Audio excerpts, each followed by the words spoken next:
I will call the second budget meeting to order and ask the clerk to call the roll. Mr. Callahan, Present. Ms. Ramsey Smith, Present. Ms. Queeteck, Present. Laird, Ms. Leon, Present. Ms. Wilhelm, Present. and Mr. Cologne. Councilman Laird and Councilman Cologne will not be joining us tonight due to family emergencies. YouTube reminder, if you start this meeting after 6 p.m., make sure to scroll ahead so that the YouTube stream is current rather than a recording of an earlier portion of this meeting. The following proposed budgets will be reviewed tonight. Golf Course Enterprise Fund on page 259, Administration on page 27, Council, Mayor, Treasurer, Controller, Law Bureau on page 9, General Fund Revenue on page 1, General Expenses on page 170, Civic Expenses 174, Debt Services 178. After each topic, I will recognize council members for questions. After certain topic groupings, I will take public comments solely on those topics. First up is the Golf Course Enterprise Fund.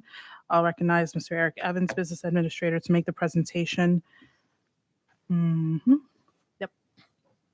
Here we go. Night 2 of 3. So to kick it off, we do start with the golf fund. I will begin by introducing Mr. Paul Viola, who is the PGA Pro out of the golf course and runs it club once a year, 7 days a week, sun up to sundown. And although the course closes for play at 11:30 into December, still a lot of work that gets done in order to prepare for the opening each year, and that's weather dependent. But I think this year we started in March. Oh, okay. But he is also golf pro, but he's also the general manager, so we'll be in charge of all operations at the golf course. So if you turn to page 259, we'll start with the operating revenues of the course. We'll begin by stating some of the opening ideas. Is that the golf fund, the golf course itself was established and built and opened for play in 1956. It is an enterprise fund. So like some of the funds we talked about the other night, they're self-sustaining, independent of the general fund. There are a number of sources of revenues, and you'll see them listed on page 259, but there's an 18-hole course on Illicks Mill Road. Across the street from the 18-hole is a 9-hole course, and we collect both green fees and cart rentals, and you'll see those listed. Next to the 9-hole course on Illicks Mill Road, which is behind, there's I guess the cabin that also is the driving range, and that's open. Every day the golf course is open. It gets a lot of play. This is something that used to be a side note, and really since the improvements were made, things have taken off, much like they have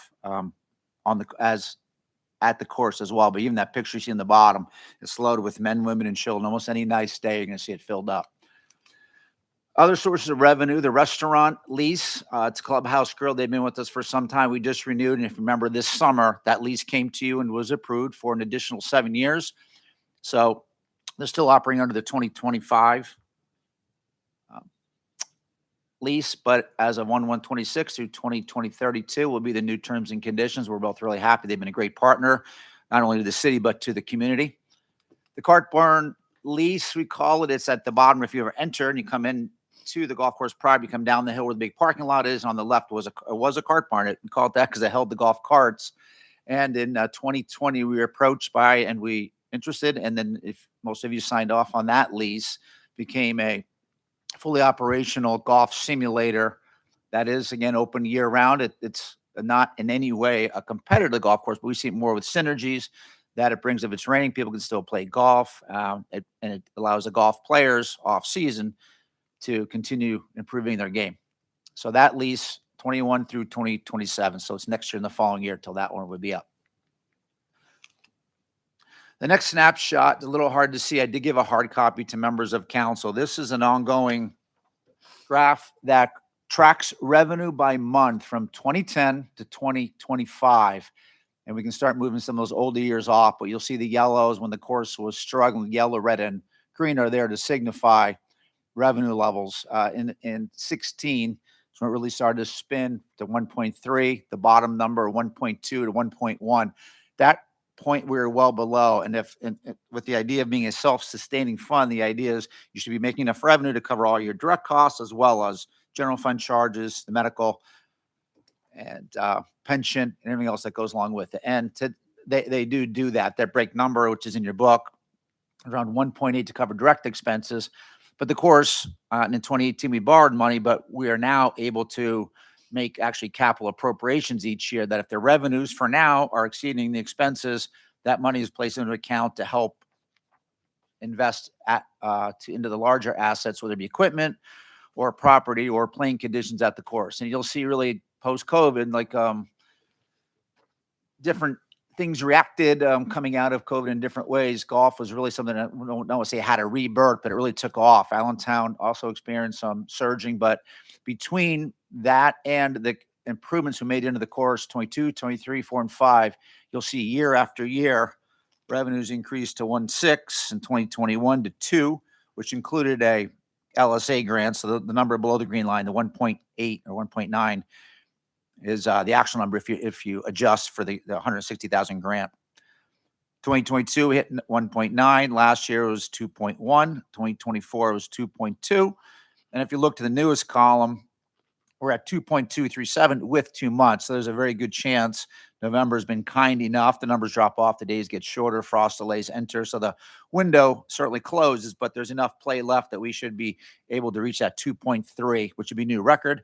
And each of the blue the blocks that are, or the cells that are lit up in blue represent the high water mark for each particular month. And you'll notice, and if you remember from 2025, it was a slow start to the summer. We came out of spring. April, May, and especially June was quite unseasonable. We saw that at both at the pools, which we'll talk about a little bit later. The revenue and the attendance really took off in July and was really high in August. The same thing happened at the golf course. May and June didn't set records because it's very weather dependent. And by the time the summer conditions showed up, the numbers certainly responded. So revenues are in a great place. Next, we'll move to the expenses, and those are listed on page 261. The golf course is run with 4 full-time year-round employees. 2 are TAMs and 2 are union, SEIU. One is the mechanic, one is the maintenance worker. The 2 full-time is Paul as a general manager and Chris Judd as the course superintendent. They are supplemented with a large part-time, or what we call temporary help, seasonal crew. They get hired in March when the course opens, and when the course shuts down, that employment will end for that crew, and then they fire them up again in the spring. After the employment costs, which are listed on 261, we'll move down into material supplies and equipment. You'll see at the bottom, propane, let's say at the bottom, I'm talking about account 42141. Propane account entered, exited this year as part of the new lease. The clubhouse taking over the building is taking over the propane bill. So what was paid for by the golf course this year will now be paid by the clubhouse grill. So that's an expense that will fall off in 2026. I will point you to the 42075 through 42092, the last 6-8 accounts are all the general fund charges. That's the part that shows the course not only pays its direct costs, but does make the payment for the MMO, general fund charges, their own medical, workman's comp, Social Security. And the last 2 line items are the bond redemption. That's the note that we took out in 2018. That is a 20-year note. It's $125,000 each year, and that was paid for the number of upgrades that were made to the course when we did not have cash.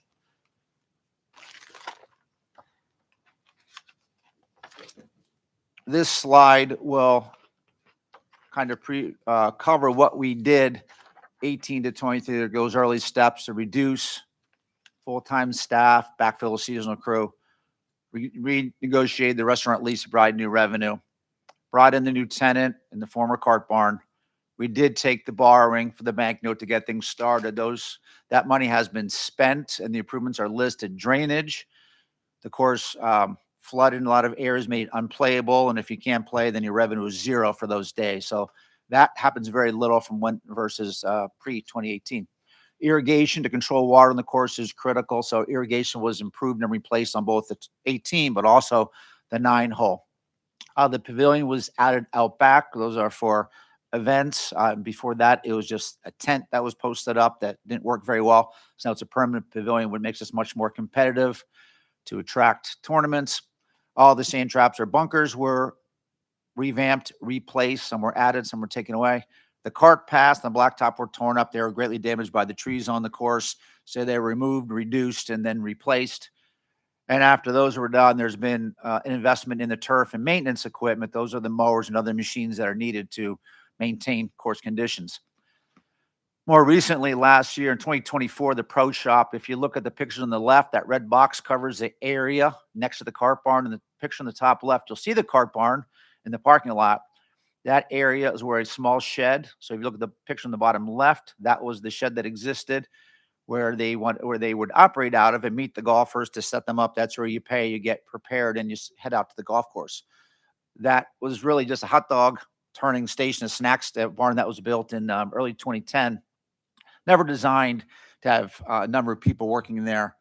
They used to work up top, but it was much more efficient down here that they chose to invest, and we did. And you'll see the picture on the right at the bottom, the second one in, second from the left, is a new cart barn that's completed, and we always welcome you to go and visit it. That's where the starters are located. That's where Paul's office. It's small, it's humble, but it's new, and it's very appropriately sized, and has a bathroom in there. You can service from the front, and also inside a small closet, office, and merchandise is available at the Pro Shop. So that was been completed with the help of our engineering department. So Mike Alcol and Basil Yandam were critical in that, and we now are working with them for the next steps of the barn on the bottom right-hand side. You all recognize that. That's up on Illicks Mill Road next to the recycling. If you come out of the recycling center, that's what you're looking at. It's in bad condition. It's quite damaged. Engineering has put eyes on it a number of times with the idea, can it be renovated or replaced? It cannot be renovated. It's deteriorated beyond that the plan is to take the top off of it, maintain the foundation, and build above keep the first level and build 2 and 3. But that's in the hands of our engineers, and they hope that they're able to move that into design and build next summer, so that can be replaced. Because if you come out of recycling center, you'll notice part of the roof, the slate roof, is starting to deteriorate. Some of the doors, a little rattly. So it's definitely time for a number of reasons to have that replaced. So that's the next operation at the golf course. That ends our section on the golf course. At this time, Paul is with us. If you could approach the podium, please. And Paul will be available to answer any questions they may have regarding operations of the course, or if we have any questions about the budget. Thank you. Welcome, Paul. Thank you.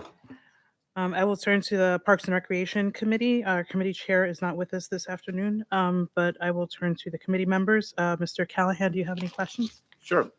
Paul, how you doing? I'm doing well. Thank you. I want to congratulate you and your staff over there from, making this probably one of the nicest public courses in the state. I know there's 3 of them, right? I think in the state. I know Allentown's got one. I think Wilkes-Barre's got one. Erie, or 4. Correct.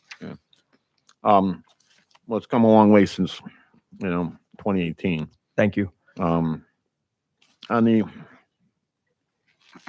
what's going on? What's the story with the first floor? Do we have any plans for that?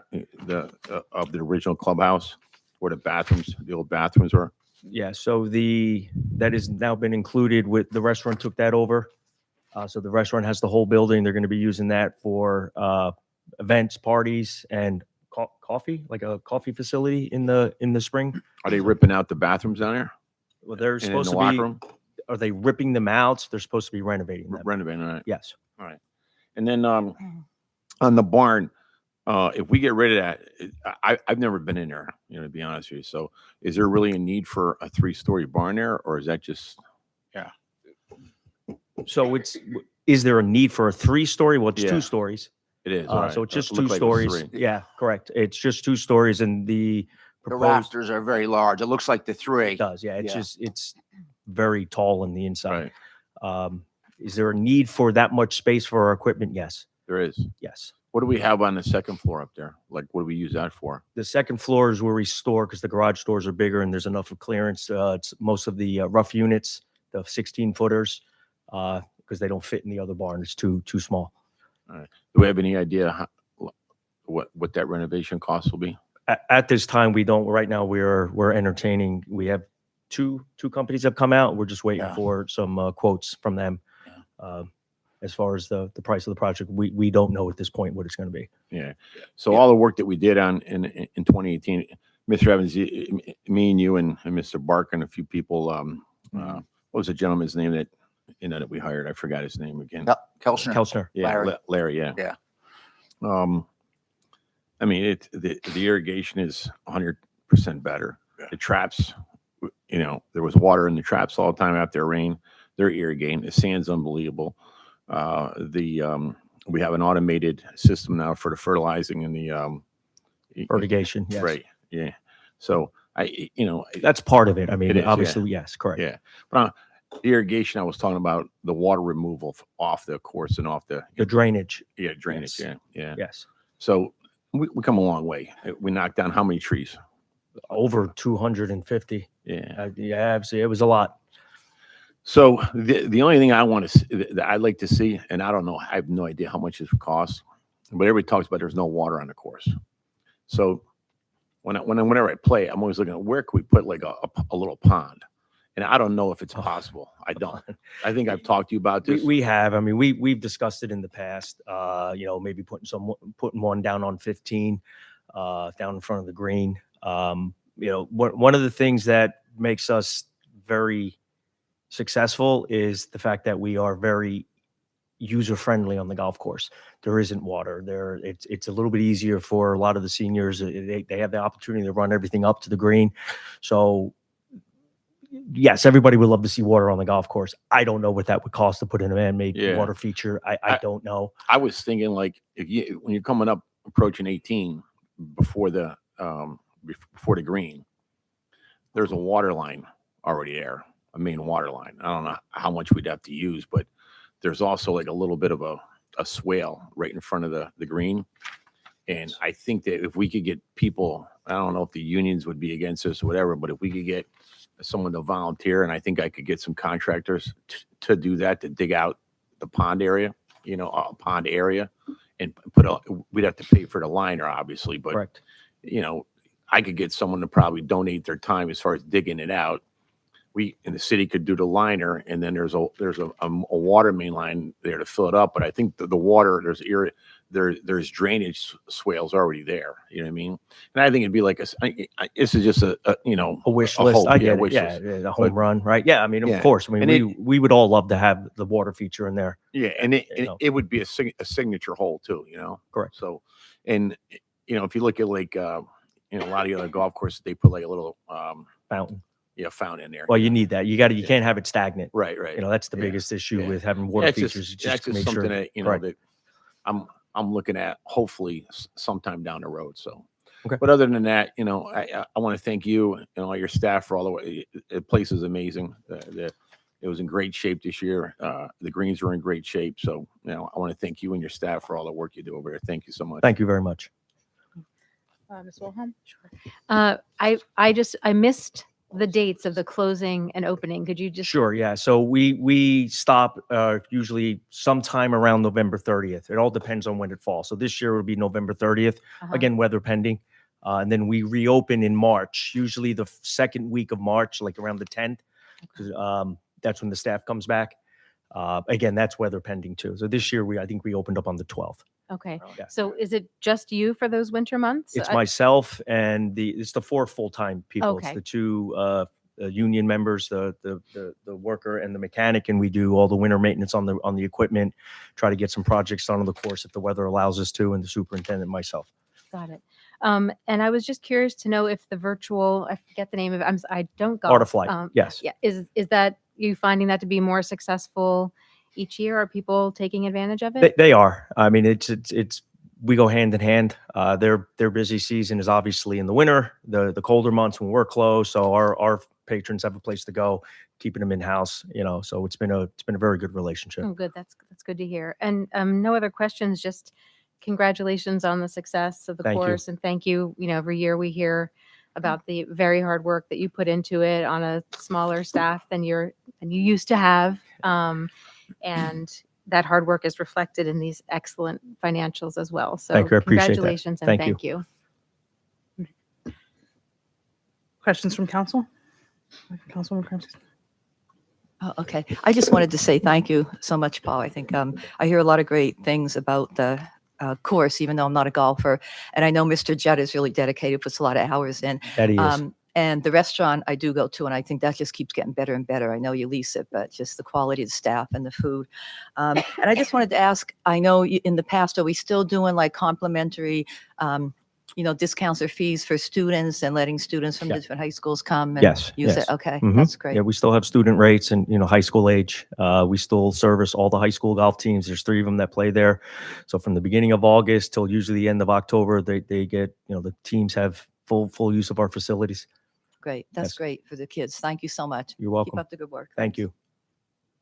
Councilwoman Klutzer? Thank you, and thanks for all your hard work. Thank you.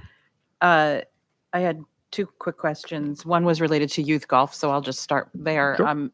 Any use of the course for developmental, like for below high school, to bring kids in and expose them to golf? And Sure. So we have a partnership with the First Tee, Lehigh Valley. So we donate the facility to them on Mondays for 4 hours throughout the course of the summer. They're there for like 14 weeks. So anyone can come in, join in that class, and it's all free for them to do that. And then we run programs at the golf course. Obviously, there's fees fees involved with some of those for juniors, junior camps, junior clinics, junior programs for them to come out and play, and they're all reasonably cost. that's great. And then my only other question was Sure. the number for gas really stood out to me. And I know you've put a lot of investments into equipment and things like that already, but is the gas for the golf carts? Golf carts and and the the maintenance the equipment? turf equipment. Yes, So gas and diesel. Any chance that the next round of golf carts might be EV? So the only problem with that is I have nowhere to house them. Each golf cart needs a charger, needs to Uh-huh. be hooked up to electricity, Yeah. and you will need inside storage, and then you need a charger for every one of them, and then they all have to be plugged in, charged in every night, and it needs to be covered from elements and weather. Okay. Yep. So that would be another investment. And Yes, it would. so- Correct. okay. All Yes. right. Thank you very much. You're welcome. That exhausts council. I see you once a year, and it's always great news, so thank you for that. Thank you. I'll accept any public comments. Can I ask one more question? Go for it. How many acres is the 9-hole course? You The know, 9-hole, I wouldn't know off the top. I mean, I can find out. I don't know exactly off the top. I think the whole facility is 246 acres. and how many rounds? I mean, it went up substantially, Mr. Evans said, as far as Yes. on the 9-hole. Yes.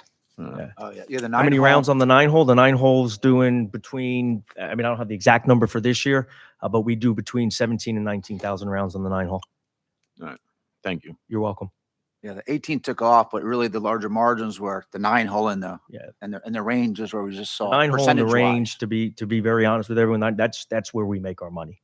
On The 9-hole. 9-hole in the range, I can only put so many people out on the 18-hole course. We do, obviously starting times every 10 minutes, four groups, short of raising rates, which we don't, we do every 2 years. But and it's very minimal. Like this year, we raised it $1 and $2. I mean, it wasn't much. So we're kind of, locked into the amount of rate that we can make. Right now, we run at about a 94 to 96% fill on the tee sheet, pretty much all summer. So the 9-hole in the driving range is where we've seen the growth. biggest increase, the biggest thing. And between the two facilities, at the 18-hole course, we do between 36 and 39,000 rounds. And then, like I said, about another 17 to 19. You remember, it's only 9 holes, so we got to dovetail people in there, get them working, get them going. So, yeah. Yeah, if you could, I'm not saying tomorrow or the next week, if we could possibly find out how much acreage the 9-hole course has, I'm just curious. I could do that. Yep, thank you. All right, I didn't see anybody from the public for any public comments. So we will move on to our next agenda item. Thank you, Paul. Thank you, Paul. Thanks for coming out. It's great to see you again. Turning back to Mr. Evans for the administration, I will now recognize Mr. Evans again, Business Yes. Administrator, to review your budget. Thank you. I don't think, Paul, as he's leaving now, that we talked the other night about some tough years in 2010. We looked at some memos, and when you looked at that chart, Paul's been with us long, and if he came with us from Silver Creek over 2 decades ago, so that period, that 15, 16, 17, 18, he was through and he knew when it was tough, the golf course couldn't pay its bills and didn't have any cash. So that the turnaround's a lot of credit to him and his staff that returns every year. If you go there, they're also renowned not only for their professional conditions, but the services when you get there. The men and women that work there are all very well respected and very respectful because there's a lot of clients. They have thousands and thousands of visitors and golfers each and every summer. So we're very proud of that. We will turn then to page 29, I guess, is where the numbers start for administration. We'll move into that. And I'd like to begin, as the department's traditionally done, including what we saw on Monday night with Water, Sewer, and Public Works. The leadership of the administration is in attendance tonight, and they're sitting behind me. I will acknowledge they are true professionals and experts in their field. And I want to thank them for the continued dedication to the city of Bethlehem. On page 29 is the administration. It's made up of two people. You'll see, I know I've talked about this before. There we go. Okay, that slide that you see now is that the administration City Hall is very lean. And when you see the numbers, it's 1 and 2. There are people that have vacation and sick days. Often some of these bureaus are one deep. So we continue to work hard with the staff that we have. Administration, 2 people, a business administrator and the director of budget, Lenny Lazarchuk, who you're also familiar with. Salaries are the biggest expense for the administration. As with most initiatives in the city, the budget and audit are the largest lifts for many people, but Lenny has a large role in bringing both of them together. They happen to come to completion at the same time. Our audit, as you were aware, we did send it to you in a couple of weeks, right at the same time that this budget was coming together. So it was a real peak period for us. And from the administration, we spend our time working with partners for banking, finance, medical, insurance, workman's comp. We complete reports for the state. We work with the pensions. We negotiate the labor union contracts for 3 bargaining units. And if you're aware with that, we completed a 4-year contract with SEIU. Last year, that was one of our achievements. That's 25 through 2028. Next year, it will be one of our large goals as both the FOP and the IAFF enter the 4th and final year. Their 4-year contracts run from 2023 through 2026. So you can stay tuned as we move into 2026. If we turn to moving to page 33, IS, Administrative Services, or IT. This is a group of 5. It's led by Jonathan Pelosi, Jonathan Palsy, our networking manager, who's behind me. Palsy. And Doug Shadle, who's our programming manager. They are co-supervisors of this. They have different roles, but they work together. They've worked together for quite some time. They're experienced, high skilled. They try to take vacations, but they also, by the nature of what they do, are on call and or available 24/7 and 365 for the entire city. The IT Bureau's list of achievements and goals is overwhelming as they control all of the hardware, software, programming, database, integration with regard to both ongoing maintenance, the security, the support desk, and all the new initiatives across the city as they support PCs, servers, body cams, car cams, cameras on the buildings and the light poles. So it's not just internal to the city, but it's our field work and it's the city itself. The largest expense in IT you'll see is department contracts, and that's account 42047. It's a very large number. It includes, if you turn to page 34, a number of support subscriptions. Our newest one being the move to Windows 365 is now rather than purchasing and owning for useful life, now it's a subscription. So you'll see that as a last item on department contracts at a healthy price of $205,000 for all the cities. We did ramp up, and I believe, Jonathan, everyone's on now? Almost all the city. The last was some of the platoons in fire as well as some of the police, but everyone's now converted to that. So, but that's new ongoing expense in IT that you'll see. If we move to page 37 in financial services, Joe Vlasic is the director of financial services. He sits behind me. Maybe I've met him at a finance committee meeting. The financial services task is accounting for the 244. The cover slide I had on tonight showed our combined. We talk about the proposed budget, but it's actually truly 10 budgets as each fund is self-sustaining and balanced. So we have 10 budgets for a accumulated total of $244 million, and that's revenue. So when you think about through financial services eyes, 244 of revenue, but there's also 244 million of expense because of its balance that's coming in and also going out.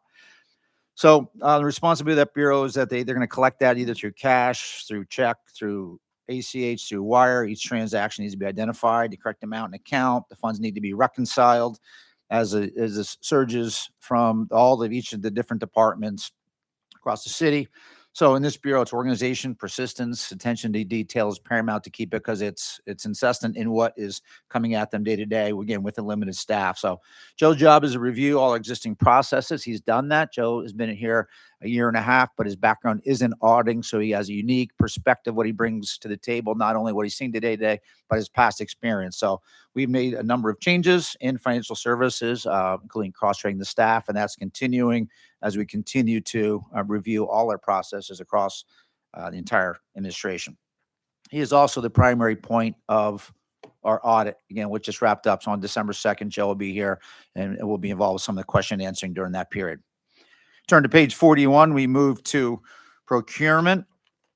This is a staff of 2. Sandy Steidel is with us in the back row, Sandy.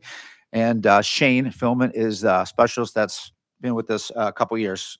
Sandy also mentions is leader not only in administration, but across the Lehigh Valley. She's a president of Lehigh Valley Cooperating Purchasing Council and also vice president of the Pennsylvania Purchasing Association. So this administrative function is to pursue strategic, efficient, and also the word compliant sourcing methods. When people come from outside to work for municipality, they do realize a number of compliance issues we have, and they're all for good reasons. So she does spending a good deal of her time working closely with both the controller's office as well as the law bureau to make sure everything's in line, that we want to move, we want to be efficient and quick, but also we're taking the necessary steps ahead of time so that all those check boxes are under control. So she will work across the city to create and develop the bid specs. When we talk about the RFPs, she'll work through contracts. She was instrumental in setting up the software program SharePoint, which we mentioned, for the electronic passing through of contracts. So that continues, and we look to build that out to add more functions to our SharePoint. The largest expense in procurement is going to be department contracts, but also the advertising, as when we talked about the bids and everything that needs to go out there. We moved to taxes in 0206. That's on page 45. Ellie Rosario is our tax auditor. Thank you, Ellie. She's responsible for administrating the city real estate tax. Do that directly and also assist our vendors, Tri-State, Keystone, in the collection of our other taxes and our 511, which is a business privilege. You'll see when we talk about revenue, mercantile, EIT, LST. The collection for these are outsourced, so she will have a lot of interaction with them, updating, auditing.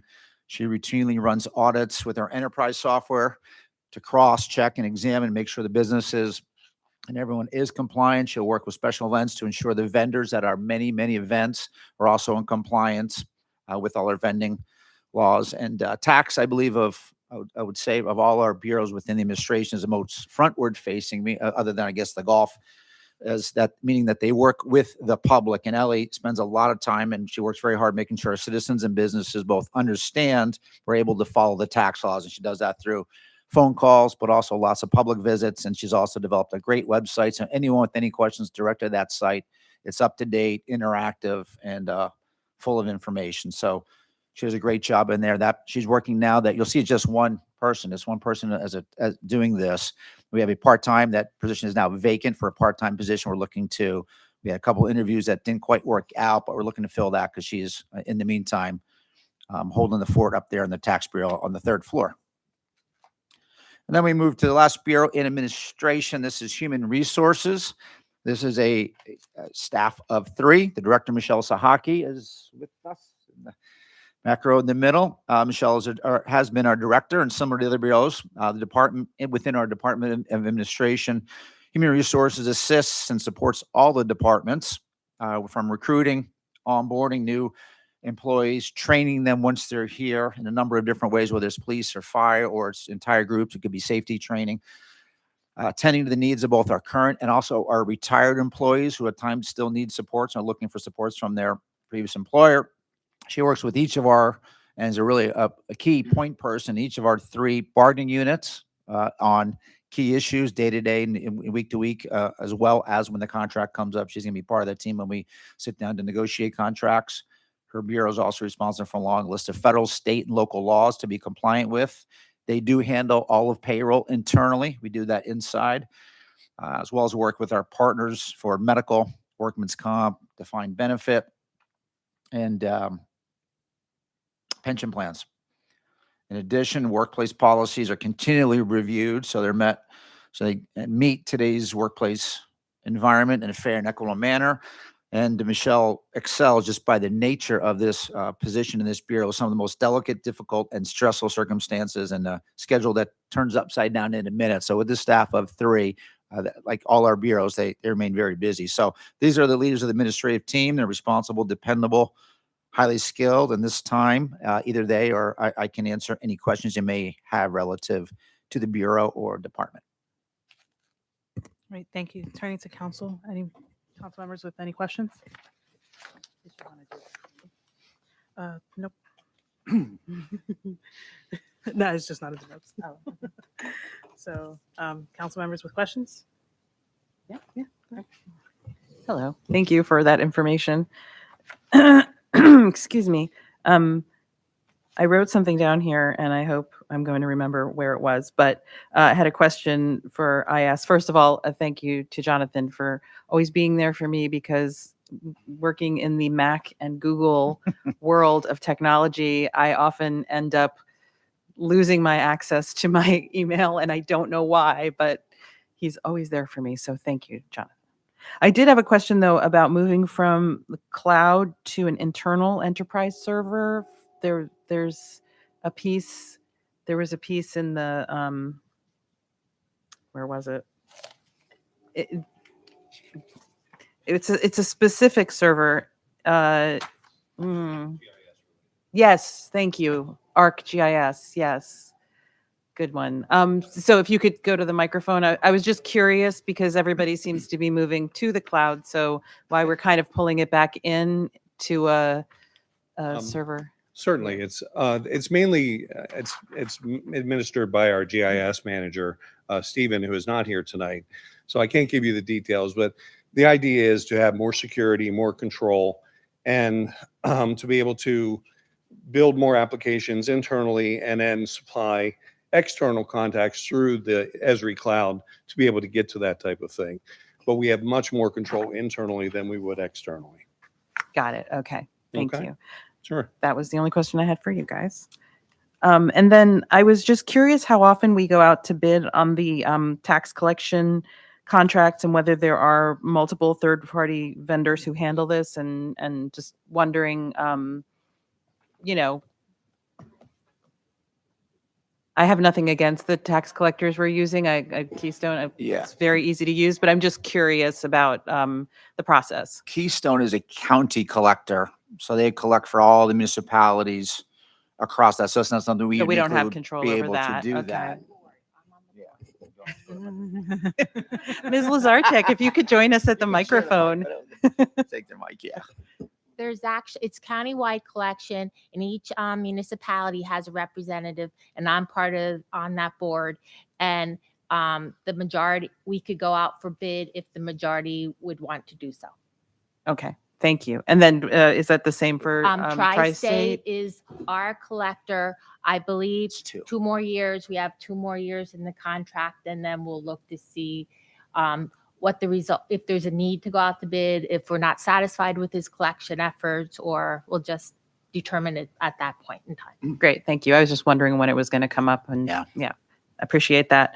And then I just wanted to definitely offer some praise to the HR team for 77 hires in 1 year with a team of 3, 2.5. What is it? It's most impressive, having come from, working in HR for a long time, and working on employer brand and recruitment and everything with our talent team. I know that is an incredible number for the size of your team. So, and also appreciation to your team for helping me with my W-4 this week. So, great job there. And those were the only things I had. So thank you. Thanks to everybody again. Questions from other members of council? Councilwoman Wahal?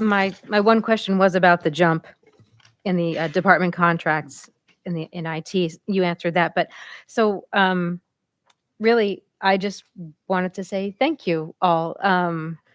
We all say many times, every budget season, every year, that the budget is a reflection of so many people working behind the scenes, and I feel like you're behind the scenes. But what this represents is just an extraordinarily strong foundation on which everything else builds. So I thank you for that, and please pass our thanks on to your teams. Although I know we operate very leanly and meanly, and most of you are here, you are the team.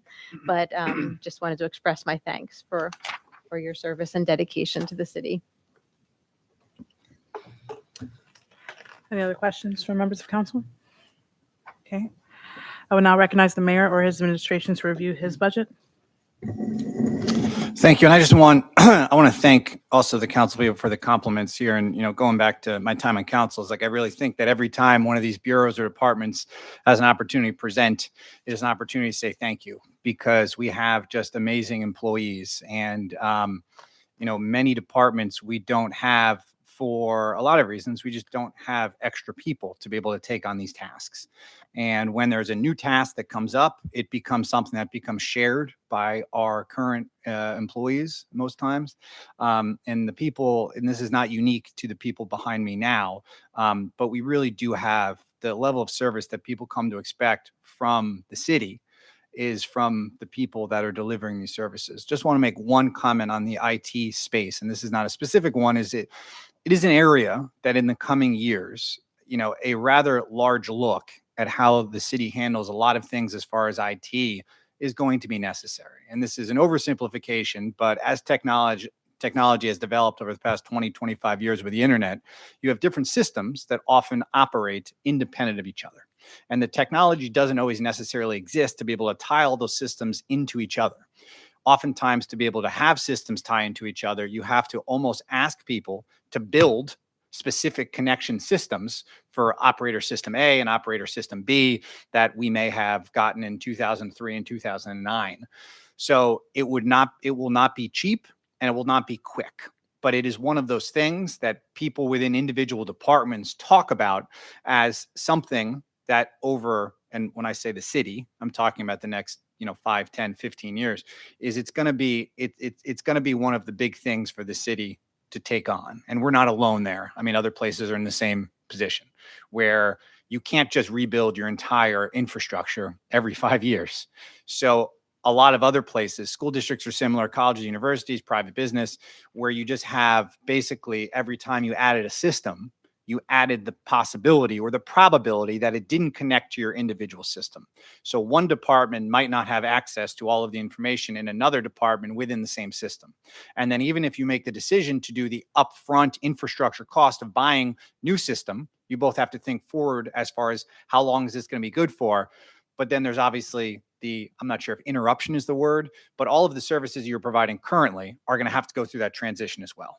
And that takes training, that takes all sorts of different things. And with the way many of our jobs are, where we have one fantastic person, but we don't have people in an office that aren't doing work, you don't have other people that can just go do that other task. So it's going to take a lot of planning. I'm not sure exactly where it's going, but I just wanted to mention that is sometimes people in council or other people ask, well, doesn't this system talk to that system? And trust me, we spend a lot of time, and the IT department does as good of a job as possible trying to develop those systems. But it is something that we're going to have to focus on as a city at some point in the future. But it's not going to be easy. It's not going to be quick, and it's not going to be cheap. So before you move on to your Yep. budget, I would be remiss if I didn't, I know Councilwoman Laird isn't here, but her and I have talked at Yeah. length about this very issue, about an IT upgrade to the city and what that's actually going to look like in cost. And it's one of those things where people don't see the immediate benefit, where it's like we spend $1 million on a park and there's this amazing park, but the services that they would get will be faster and higher quality. And to turn to John and say, thank you for the 10,000 resets of my password. I apologize for not mentioning that. So thank you again. I'm not sure any upgrades are going to help with that particular issue, but, That's a Rachel necessary upgrade. I'm working on it. it is something where, and then obviously the other factor that is implicit to all this obviously is AI and Yeah. what AI is able to do or not able to do. And I mean, that world is just moving so quickly that when I talk to people, when you look at people in other cities, like nobody has the perfect long-term answer. There are people that are making very large short-term investments with the idea that they think things are plateauing or they think they know where things are going and so on and so forth. And you very much need to do that. But with that being said, it's not, there's no easy answers. And a lot of the current, I'm not sure if limitations is the word, but when people say, can't we do this? Sometimes that's a situation where like we literally just can't do it. And people's expectations with the internet and with technology are getting higher and higher as far as what you can do, as far as can I just go on and do one thing? Can I do this in 20 seconds? Can I have and so nothing is in a silo, and we haven't necessarily taken a look at the big picture. But at some point in the next couple of years, I think there's going to be some kind of like long range systemic planning, because right now we have like financial systems that don't talk to these systems and don't talk to these systems. And the current people are doing a great job, but it's just, there's a better way to do this over the long term. Yeah. So I don't know if anybody has any other questions about that important topic. Any questions about the topic of transitioning and IT within the city? No?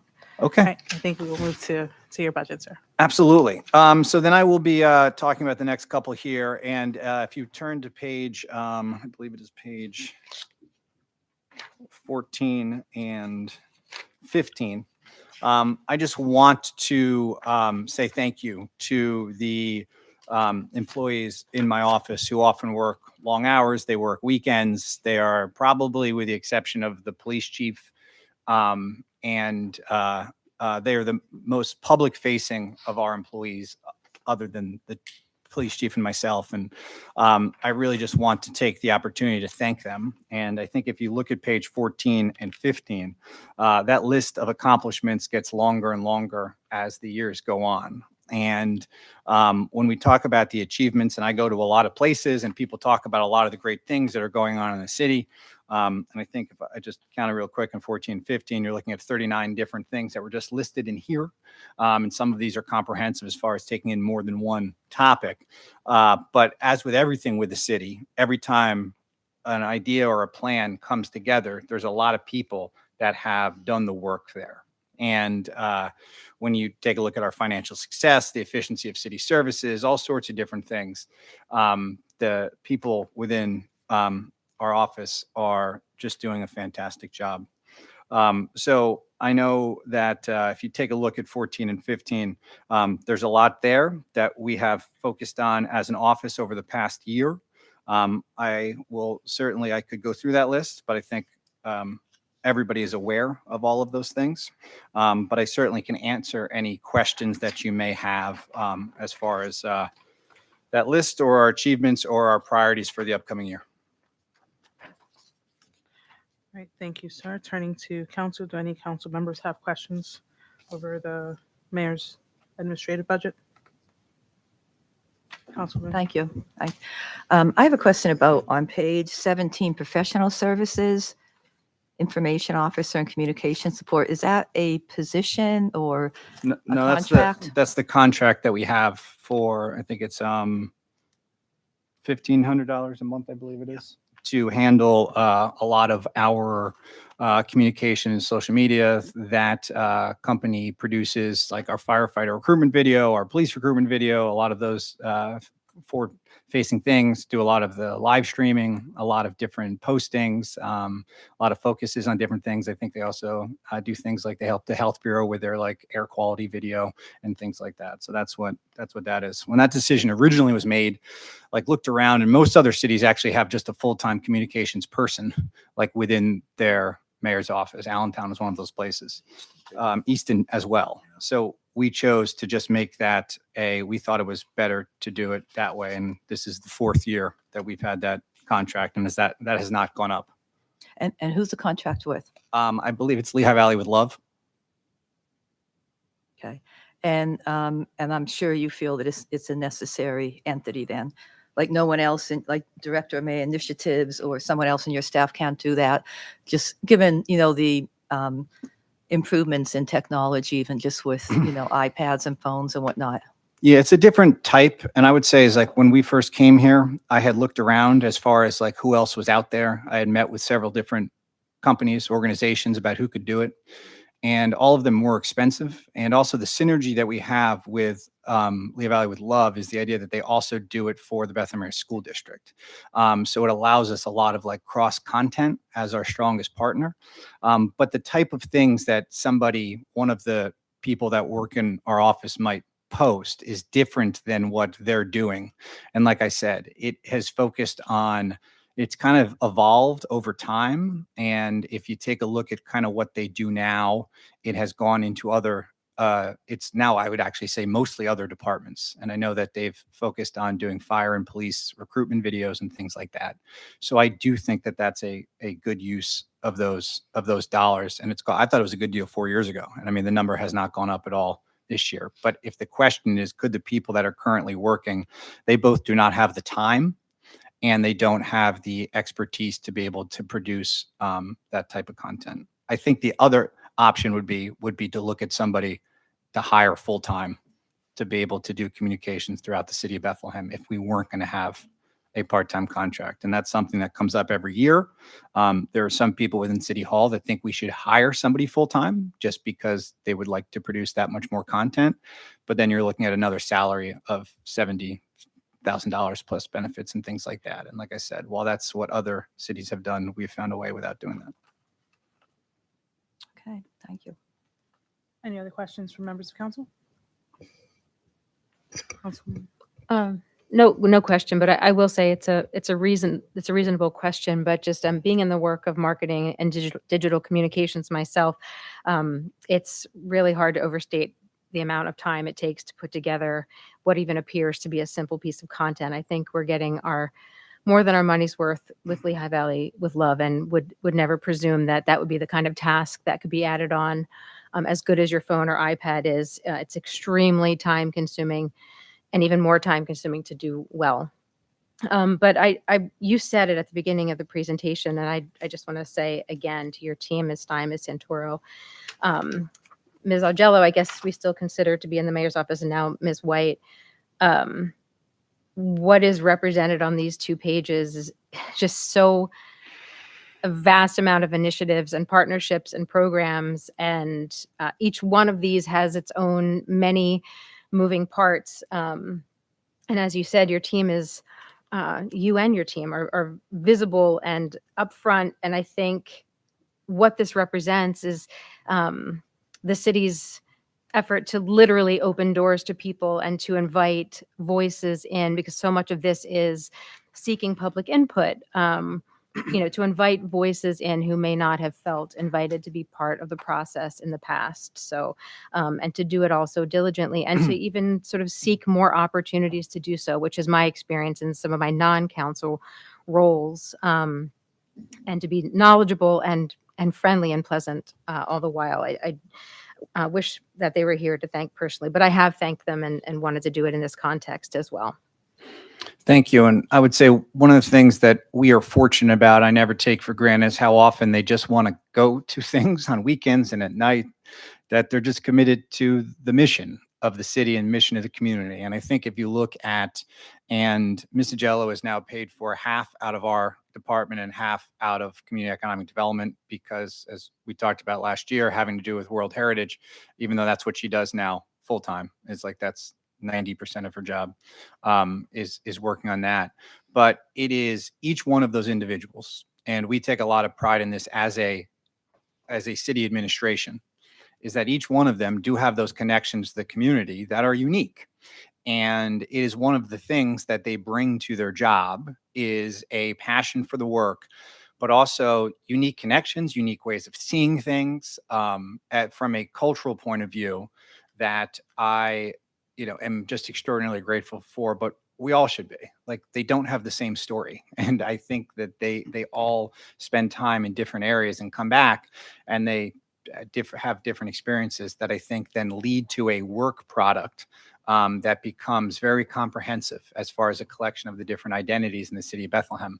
And it's one of the things that we try to prioritize above all else. Any other questions from members of council? Councilman Callahan? Mr. President, so when I wasn't here, I wasn't on council at the time when you became mayor, but didn't Mr. Donches just have two staff members in his office at the time? No, he had 3. He had three full time. Yep. All right. So the director of the mayors, and you just changed the titles in on these. Correct. All right. And then the only thing that changed as far as, so the job titles have changed. And as far as what their roles have been, I think every mayor has his own people do something a little bit different. But the thing that has changed is that Ms. Agello, who was in Mr. Donchez's office, handling different administrative duties, has obviously now taken on this position of World Heritage Coordinator, which is, as part of our World Heritage inscription, is like in the mayor's office, and she's still physically located there. But like, as I said, 90% of her work is not doing something having to do with the rest of like the mayor's office. And that job is paid half out of the mayor's budget and then half out of community economic development because of all the things she does with tourism and things like that. So, I mean, I'm just getting back to Councilwoman's Crampsey Smith's question. Like, she's pretty much jammed up. Like, she couldn't do that Lehigh Valley would love responsibilities. I mean, I don't turn it into a competition as far as city employees are concerned, because I think most people are doing as much as they can. But World Heritage is a full-time job for her. And it's part of the reason why, not part of the reason, it's in her inscription. It's also why Maria even hired a site manager, was because previous to that, she was doing both the World Heritage Coordinator job and a lot of site manager duties. That's also not her expertise. All right.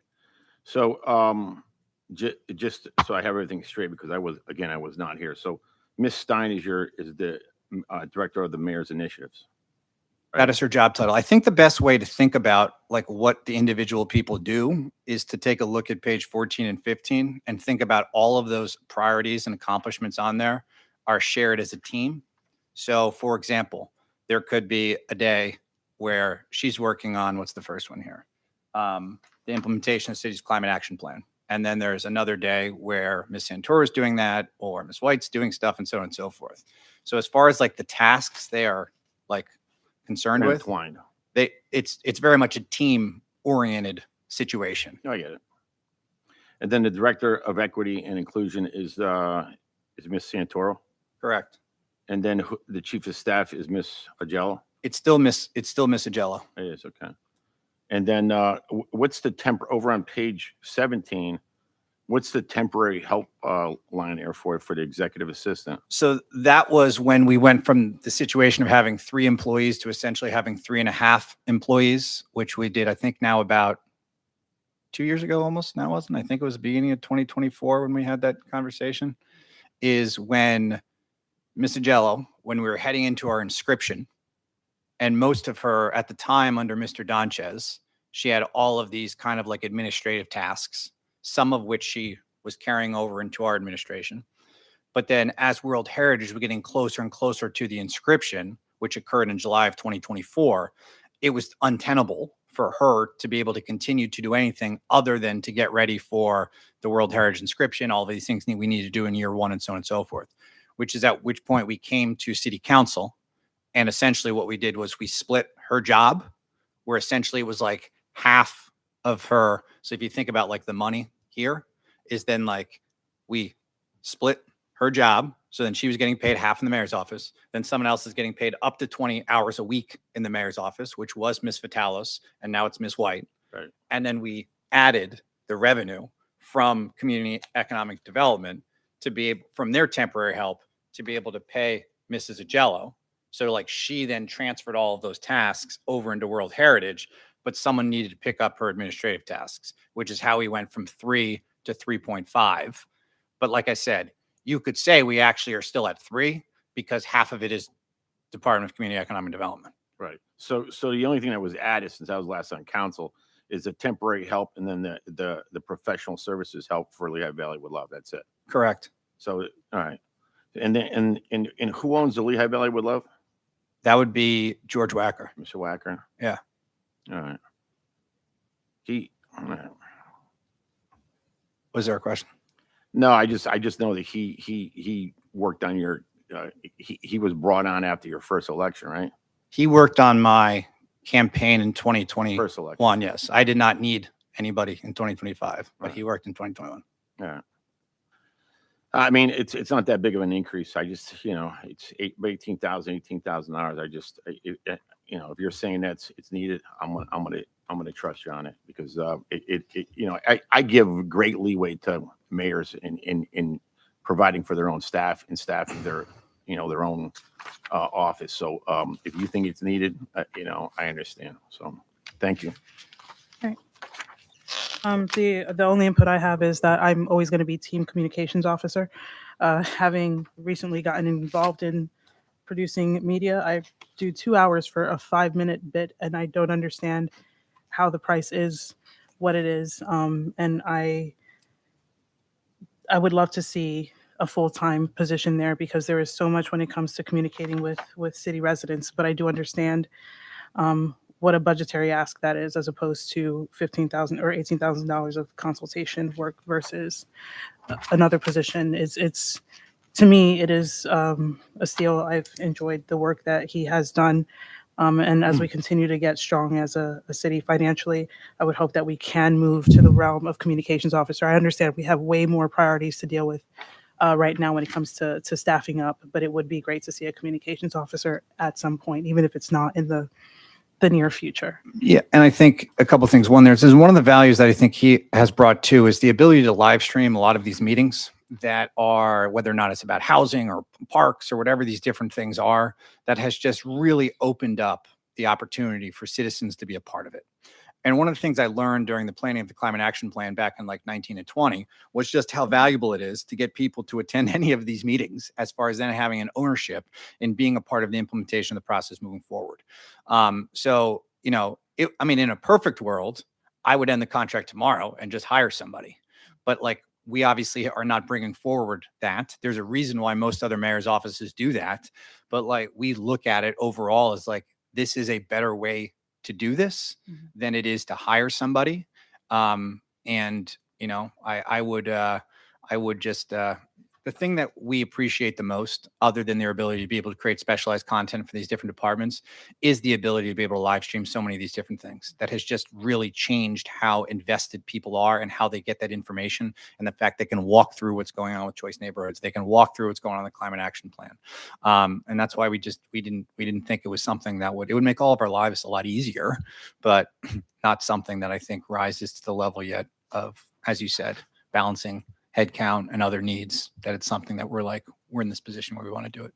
A direct example is the 40 and 10 is tonight, and there's a community watch party Yeah. in Indian Hill to watch the 40 and 10, and that's possible because it is being live streamed, which is great because it coincides with a community meeting, so they get to talk about it. So no notes on the current. I really would, as we continue to staff up and become what I like to think is right-sized City Hall, because you guys are so lean and mean. In the next couple of years, I would love to see a communications officer, obviously not top priority right now when we're getting the services that we're getting. Right, so if there's no other questions or comments on the mayor's budget, I will just address the city council's budget, which is on page 11. The increase will be enacted with newly elected council members that are being sworn in January. Other than that, there is no change to the city council's budget. We will just take this moment to appreciate and show some love to our city clerks who continue to do the most with the least. We very much appreciate you. We are a very busy office. This is a very busy council and administration, and we continue to appreciate all the hard work that you put in on a daily basis. I will turn to council if anyone has any questions or comments regarding this portion. Second, that's it. Just thank you so seconding. much. Really, you help us sort of manage everything so smoothly, and you're incredibly responsive, just taking care of so many administrative aspects of this role and helping us function so well. So we're very appreciative. It's my Glad to do it. last chance to thank you from this seat. So thank you. All right, any other comments or questions from members of council? All right, we're going to move on to the controller. I will now recognize George Yasso, controller, to review his budget.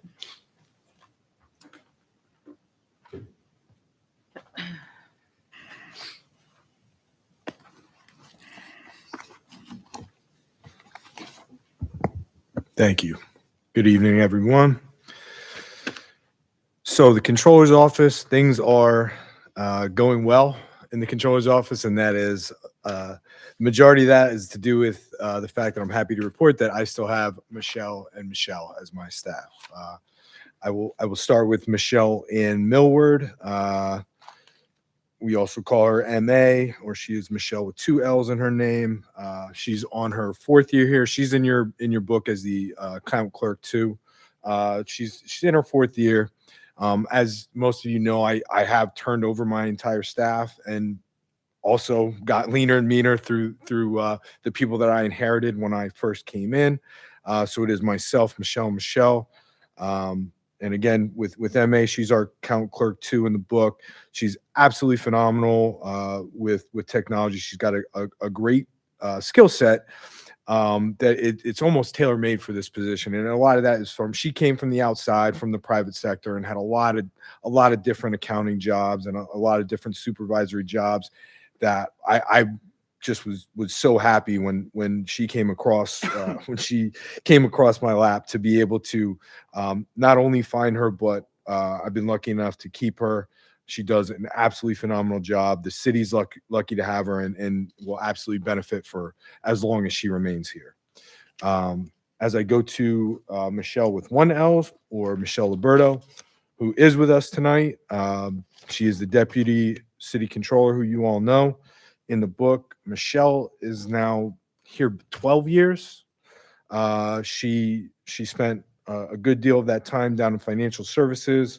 I was able to take advantage of, her knowledge, her institutional knowledge, her incredible accounting background and education, and her overall demeanor, personality, and trustworthiness. Again, very, very lucky to have found her and have her as my right hand. As you guys know, I'm not here as a full-time position. I can only be here so much. I am here every day, pretty much. My other office is right up the street within walking distance. So a lot of times I'm in and out 2-3 times a day here. But the constants are Michelle and Michelle. And Michelle Liberto in particular, I have to trust to be me when I'm not there.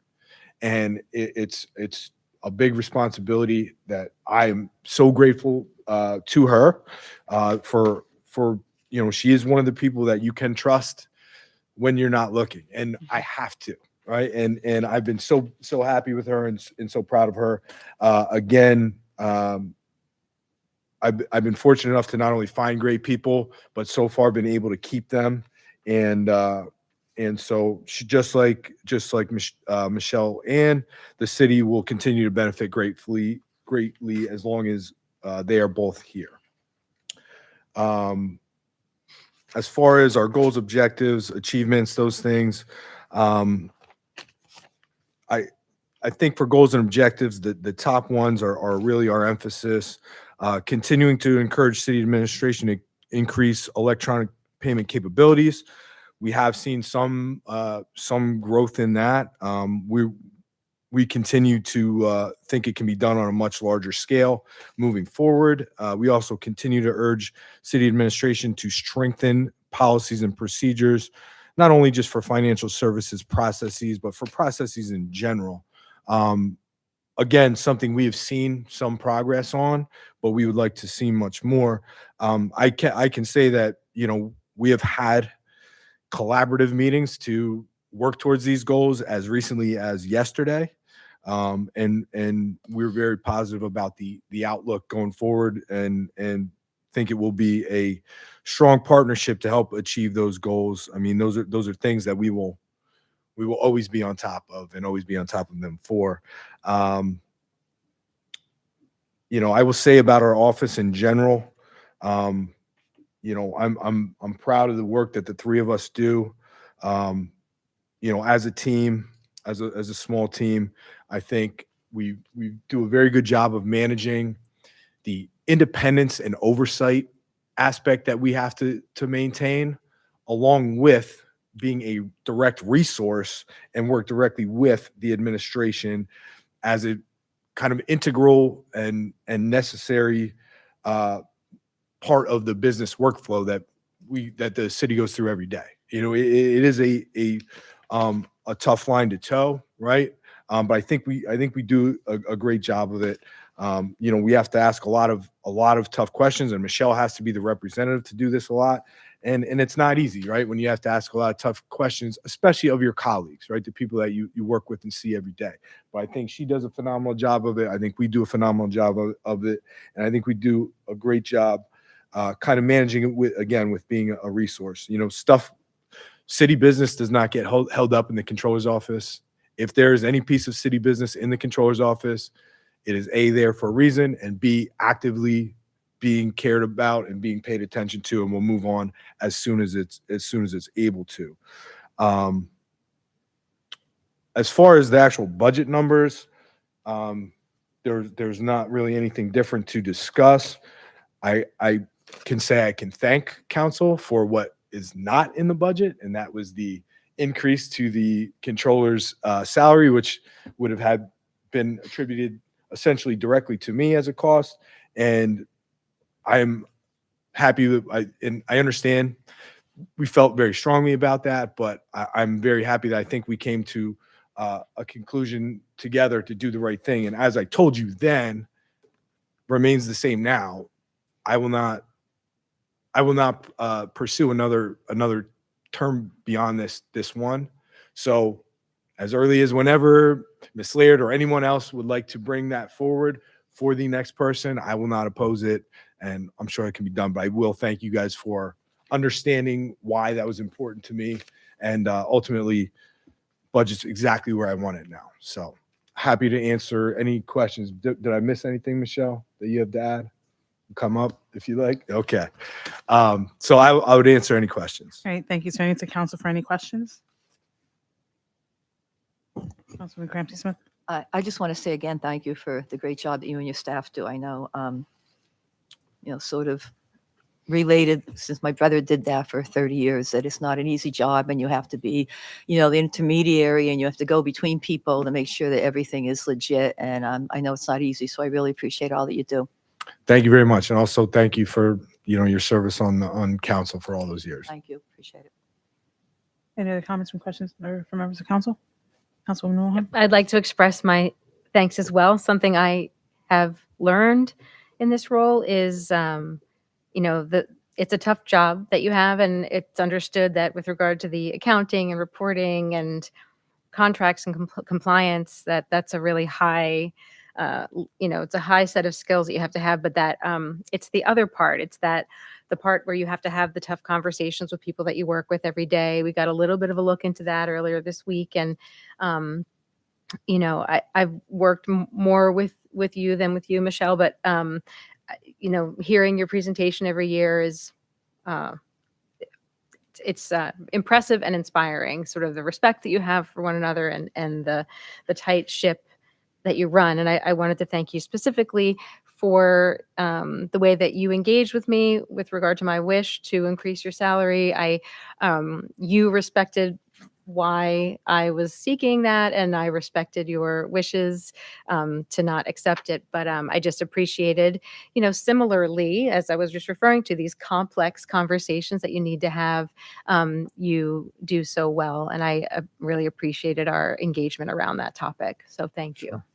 And thank you for all your years of service on council as well as you depart. Any other comments or questions from council?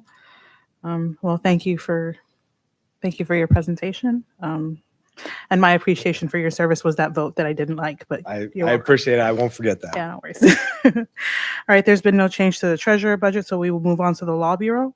I will now recognize Jack Sparks, City Solicitor, to review the law budget.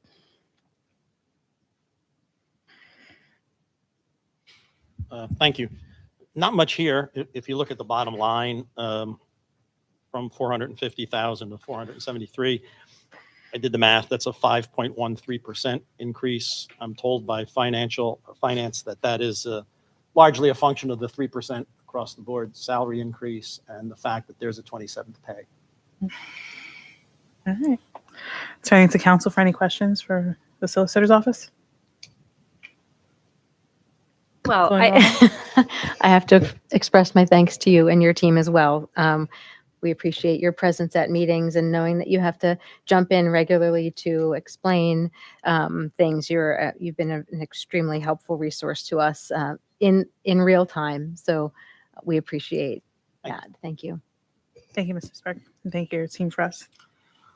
All right, I'll accept public comments on the budgets for the Administration Council, Mayor, Controller, Treasurer, and Law Bureau. Turning to my left, my center, and my right. That concludes public comment. Moving on to the general fund, I will now recognize a representative of the administration to review the general fund. Thank you all for being with us tonight. You can start and then I'll jump in. What? Thank you. Okay, if you, revenue, we turn to page 1 at the beginning. I have the pie chart up there behind, and this is something I like to show when we break down our revenues, where's the bulk of it come? It's still real estate taxes. EIT has been our most powerful mover these last couple of years, but it's real estate that brings home the most revenue. And on page 1, you'll see it reached 35 million this year, 35.5 million. That's an increase of 444,000. But percentage-wise, when we talk about percents, it moved up 1.2%, and that's a bit of the challenge when the largest part of your revenue pie, unless you do a tax increase, which we're not doing, the assessed value, there is growth, there is development. For the most part, we're a developed city, so even with all the development you see, it's not going to be millions of dollars a year that we gain. So our largest number one is 1%. And if you look at the slide here, here's our real estate slide. We looked at this last year. The budget versus actual is very easy or very to predict. You'll see in some of those other like EIT when it goes either above or below. We're almost always on the money. It's quite predictable, the growth year to year, the assessed value times the millage. There's going to be some growth. There's going to be people pay at the discount, but we usually nail this when we talk about the budget itself versus what the actuals we found. This has been an accurate predictor of ours. If we move down to on that page, I'm trying to move the slide. The next most powerful, now good, is EIT, the largest at 12.5%. This is a $600,000 increase. And we talked about this the other night, of where some surpluses come in the last couple of years. You see in years 22, 3, and 4, if you focus on the blue, we are moving up, but each year the orange is outperforming, which is a good thing. It didn't underperform, like, of course, in 2020, but even pre-pandemic in 2018, our actual didn't reach what our budget was. So we can come up short sometimes. And this growth is out of the ordinary. We've enjoyed that growth as cities around Pennsylvania have. And this is driven on wages. And as wages increase coming out of the pandemic, so do the EIT. So we believe now that we've probably hit that mark. We've been conservative to move it up so we don't get caught on that downside. But this is a 5% growth. When we look at our mark, we went from 10.8 back in 22. We're at 11.9 in 2025. And this year we did move it up $600,000 for that 5%. So that helped our budget for sure. Also on page 1, just below EIT, I'll point to D transfer is $100,000. We talked about some of these surpluses the other day. LST 50,000 and mercantile, we moved up 150,000 to 3.4. So if I turn my slides, these are some of the ones you see on the slide are the ones I will now highlight as we move on, but we'll take questions about any of them where we came up or what they mean.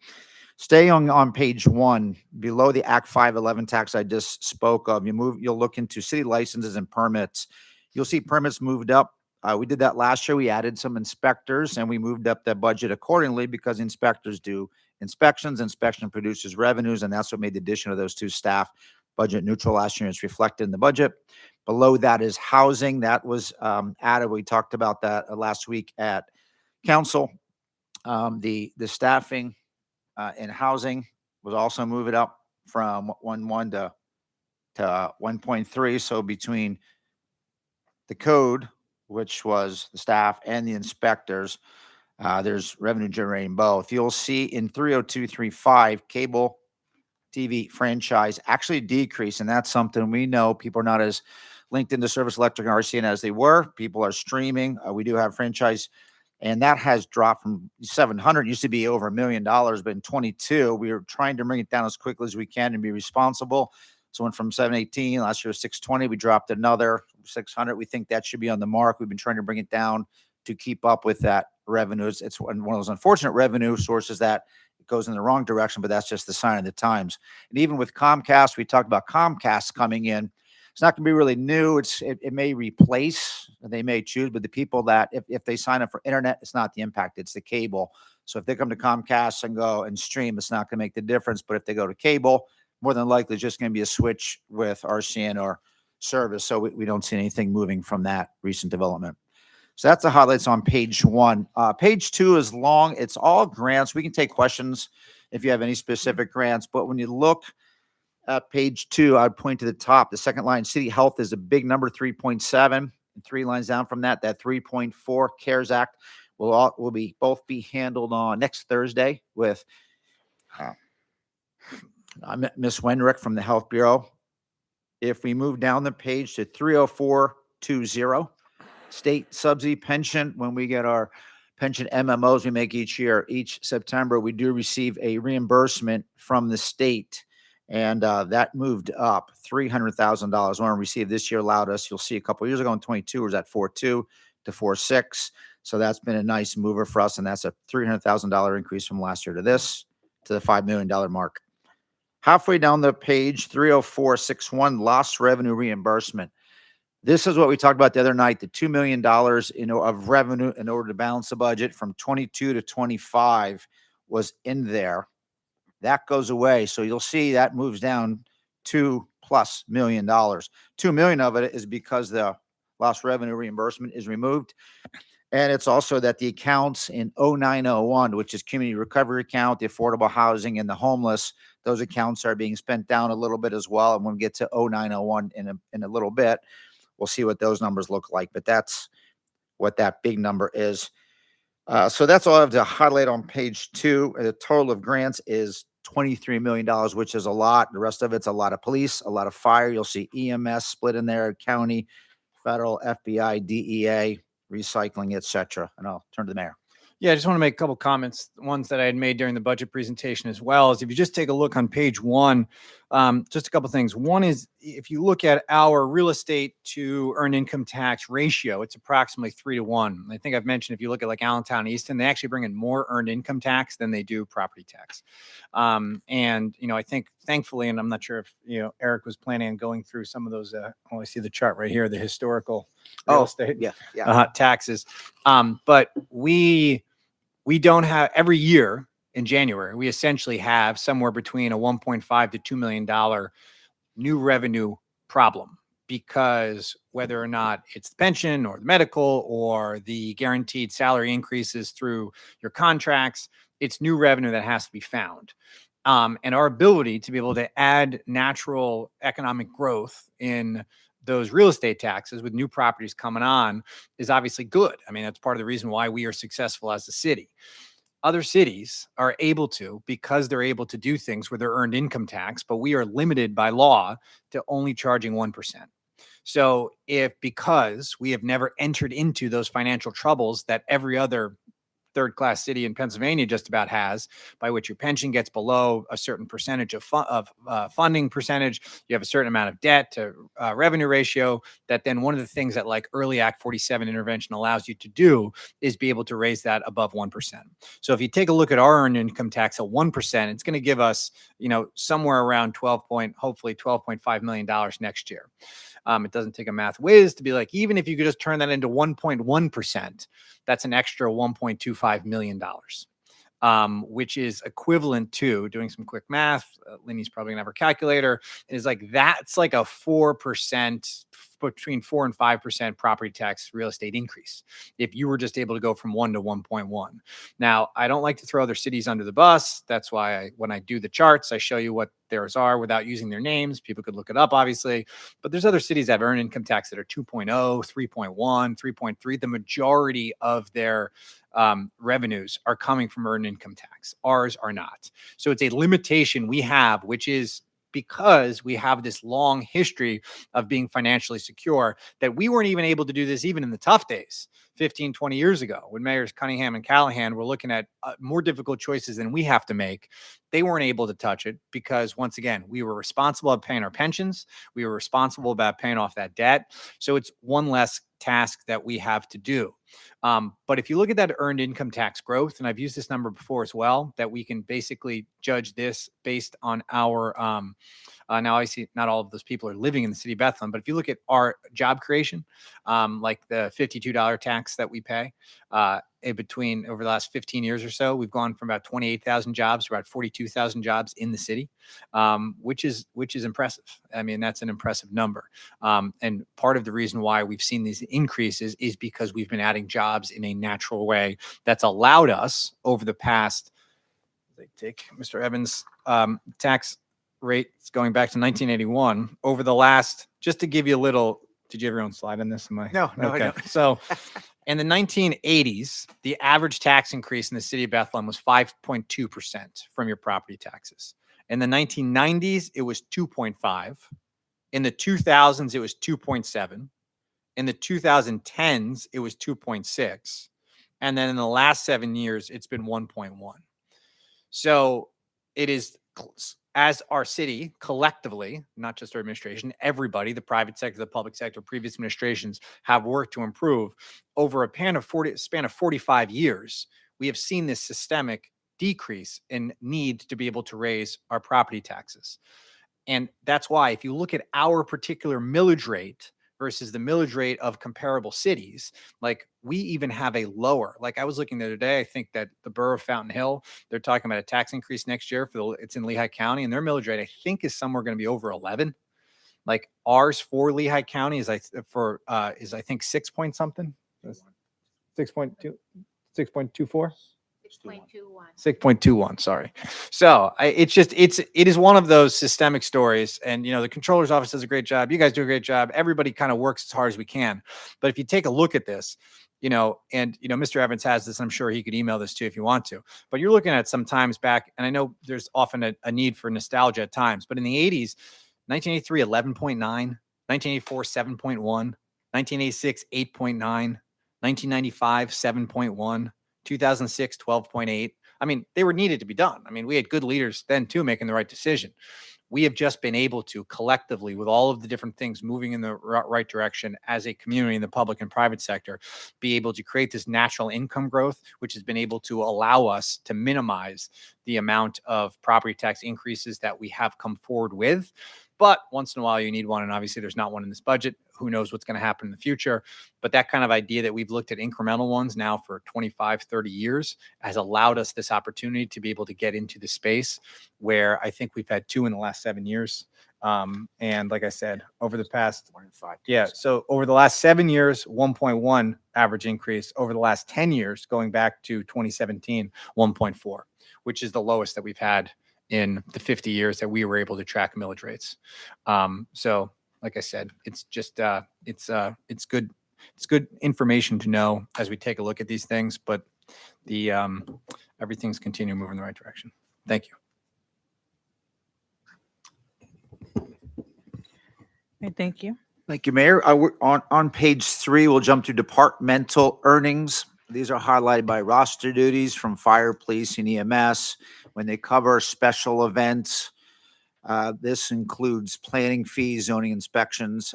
Ambulance fees is a large one. That's a mover for us too. When we added that additional crew, the +4 paramedics, there's an increase from 3.9 to 4.2 for next year. So that was one of our gains of revenue.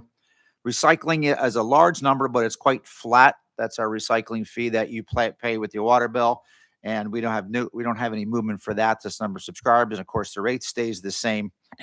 And then below that, you'll see recycling sale of materials. It's a little volatile. It's a little sluggish. It's down a little bit, but not hard hitter than the compost in the township. The municipal recreation section, was labeled municipal enterprise 30601. That just represents $150,000 that the golf course pays to the general fund. So as I talked before, they pay their own medical, their own pension, they pay all their bills, and then they pay money to the general fund. Recreation fees is pretty steady. The swimming pool started out slow, much like the golf course. The numbers were down, but the beautiful July and great August we had, they actually ended up within a couple dollars of budget, right at 275. So we kept that the same. Although they hit 300 last year, that was a unique year, very dry, very hot. 275 is a good number. Skating rink's only halfway done. We collect half that revenue in January. The other half, as we start the rink, which is now open, will start showing up now. But we believe that 290 is also a good number. Below the general fund charges, the ones that paid through based on the Maximus study, you'll see the water, the sewer, the operations for stormwater are in there, as well as the Bethlehem Parking Authority contribution, which was reduced over the last couple of years. You'll see in 2025, Parking Authority 30713 is up. That's the contribution they made, lights, which we talked about at the last meeting. That's why that's 440. That was a special contribution that they made, but we moved it back to the standard number of 350, which we brought down, which was once 500 to 400. So we reduced that number.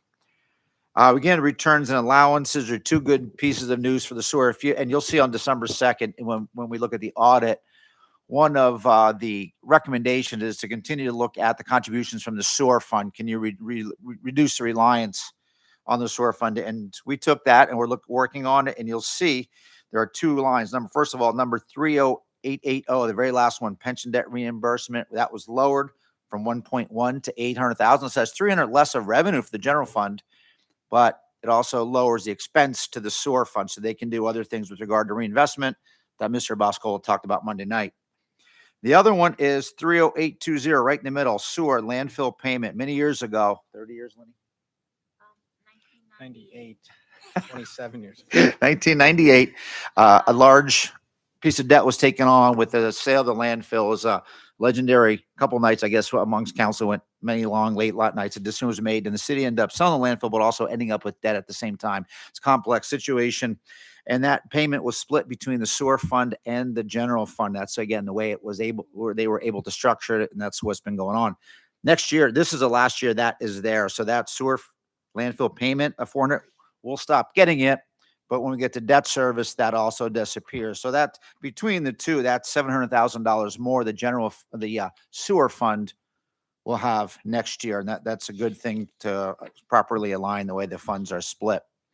To wrap up revenues on page 4, investment interest is something we saw surge on. We talked about surpluses on Monday night. And if you look across the board at the top, 250 to 350, then it exploded in 24 when interest rates doubled. When you're talking about something that was 1% and 2% becomes 4%, then you can, or even 5% that we were at for a while. In 24, 25 is starting to come down a little bit, and we're trying to track that trend. And what we believe is a responsible move is to reduce that revenue item from the 1.1 down to the 750. And again, it's a painful when a revenue is moving in the wrong direction going down, but we believe we want to stay ahead of it. That's what we have everyone's heard that's forecasted. So that again is an addition and a significant change. Miscellaneous revenues, escrow 30904 is a large number. That represents a 27th pay that we talked in great detail about a couple of weeks ago. We have the memo that supported that. So that savings that we talked about appears there as a revenue, and then the expense will be spread out to the 27th pay across all salaries. And the last one to point, 30927, host fee moved from the 99, where you'll see it's been consistent since 10, 12 years at that 98 to 99 range. We get it quarterly at 249. That Act 42 that I discussed on Monday night appears, and that's what causes the host fee to go from 9.9 to 11.4 in 2026. So our total budget balanced is at 112,792,300. If you look to the bottom of the page, expenditures by category, you'll notice in that category, personnel costs are the largest single thing we do. 74 million of the 112 is personnel. So it's a service industry, or it's our people that we invest in to make the things go and you get the things done. So that's a wrap on revenues. We'll take any questions if you have specific questions on any line items. All right, thank you so much, Mr. Evans. I will now turn to the Chair of the Finance Committee. So Councilwoman Cramsey Smith, do you have any questions? Thank you. Yeah, I just have a few. On page 2, Eric, under the lost revenue and reimbursement, okay, so that's 10 million, and then it's going to go down to 7.5 for next year. That's the anticipated. What is that earmarked for? Is that, I mean, If you turn to page 171, okay, 173, 174. okay, It is the total of 95011 Community Recovery Fund. wait, There's 1.6. 174? I'm sorry, 175. Okay, 175. okay. I'm sorry, the, 95011, right in the Community middle. Recovery Fund, okay. 16. Mhm. 95041 Homeless Initiative, 1.951. And Affordable Housing, 95042 for the 4 million. So it's the Homeless Initiative, Affordable Housing, and the Community Recovery Fund Yes, those Okay. three would total up to. for that. Okay, fine. And then what about the ambulance fees? Because that's on page 3. That's a pretty big increase, right? That where, let me see. That Well, we expect, I mean, it was 3.9 and we're expecting to go to 4.2, but it's consistently seems to go up, except for last, it went down a little last year. it moved up. That 3.9 shot was taken at 9:30. It was projected. We made that projection on when we were printing the budget, what it's going to be for 2025. So when you look at that number, 2025 isn't done yet. We expect it to reach over around 4.3, close to it. Mhm. So again, we're trying to move it up conservatively. So we believe the number will be there. We don't. Okay. Yeah, last year it And I ended mean, I'm at. sure it's used for the general operations, but I'm assuming there's a surplus above and beyond the general operations with the ambulance, or is it just meeting the expenses for, EMS and the ambulance service? So you're saying is the 4.3 equal to everything that EMS does as a bureau? That's something I don't have.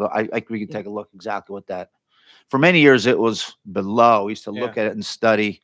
Because we Yep. have it under earnings, but, we're not accounting for, I don't have the expenses right here. So Yeah. I'm just wondering what the You mean net like, does it break plus out? is, the net plus. If it is, was there its is a own plus. fund, because years ago, we talked about, or, just considered spinning it off. Some places do it privately, which we've never endorsed. I think it was talked about a couple mayors ago, and the decision at that time was to keep it in-house, even though it was underwater or not losing money, but costing more to provide, and then revenues are brought in. This recent change at the federal level with Medicaid reimbursement, And Medicare reimbursements. Medicare reimbursement, at the time, we also added the crew, resulted in this increase in revenues that you see. So it's a combination of the two. More recently, we haven't done a full breakdown because it's not again, its own individual fund where it stands alone in that way. I asked Lenny, they do not, it does not cover. So the general fund in our taxes subsidize. So the- there's not an excess the out of that fees. fund. They access the fees oftentimes because the people that are, whatever percentage of people that are on Medicaid or Medicare that call for the 911 transport are not paying what the full cost is. So then that becomes something that the taxpayers end up picking up. Okay, that makes sense. Thanks. And the only other final question I think I have is the page for the escrow account, 30904, the revenues. So can you just explain that's significant from, it fluctuates all over, but we're going from 400,000 to 2.2 million we're anticipating. Yeah, that was unique, sir. I believe last year the number that we had in there was that from the academy? Academy. Yeah.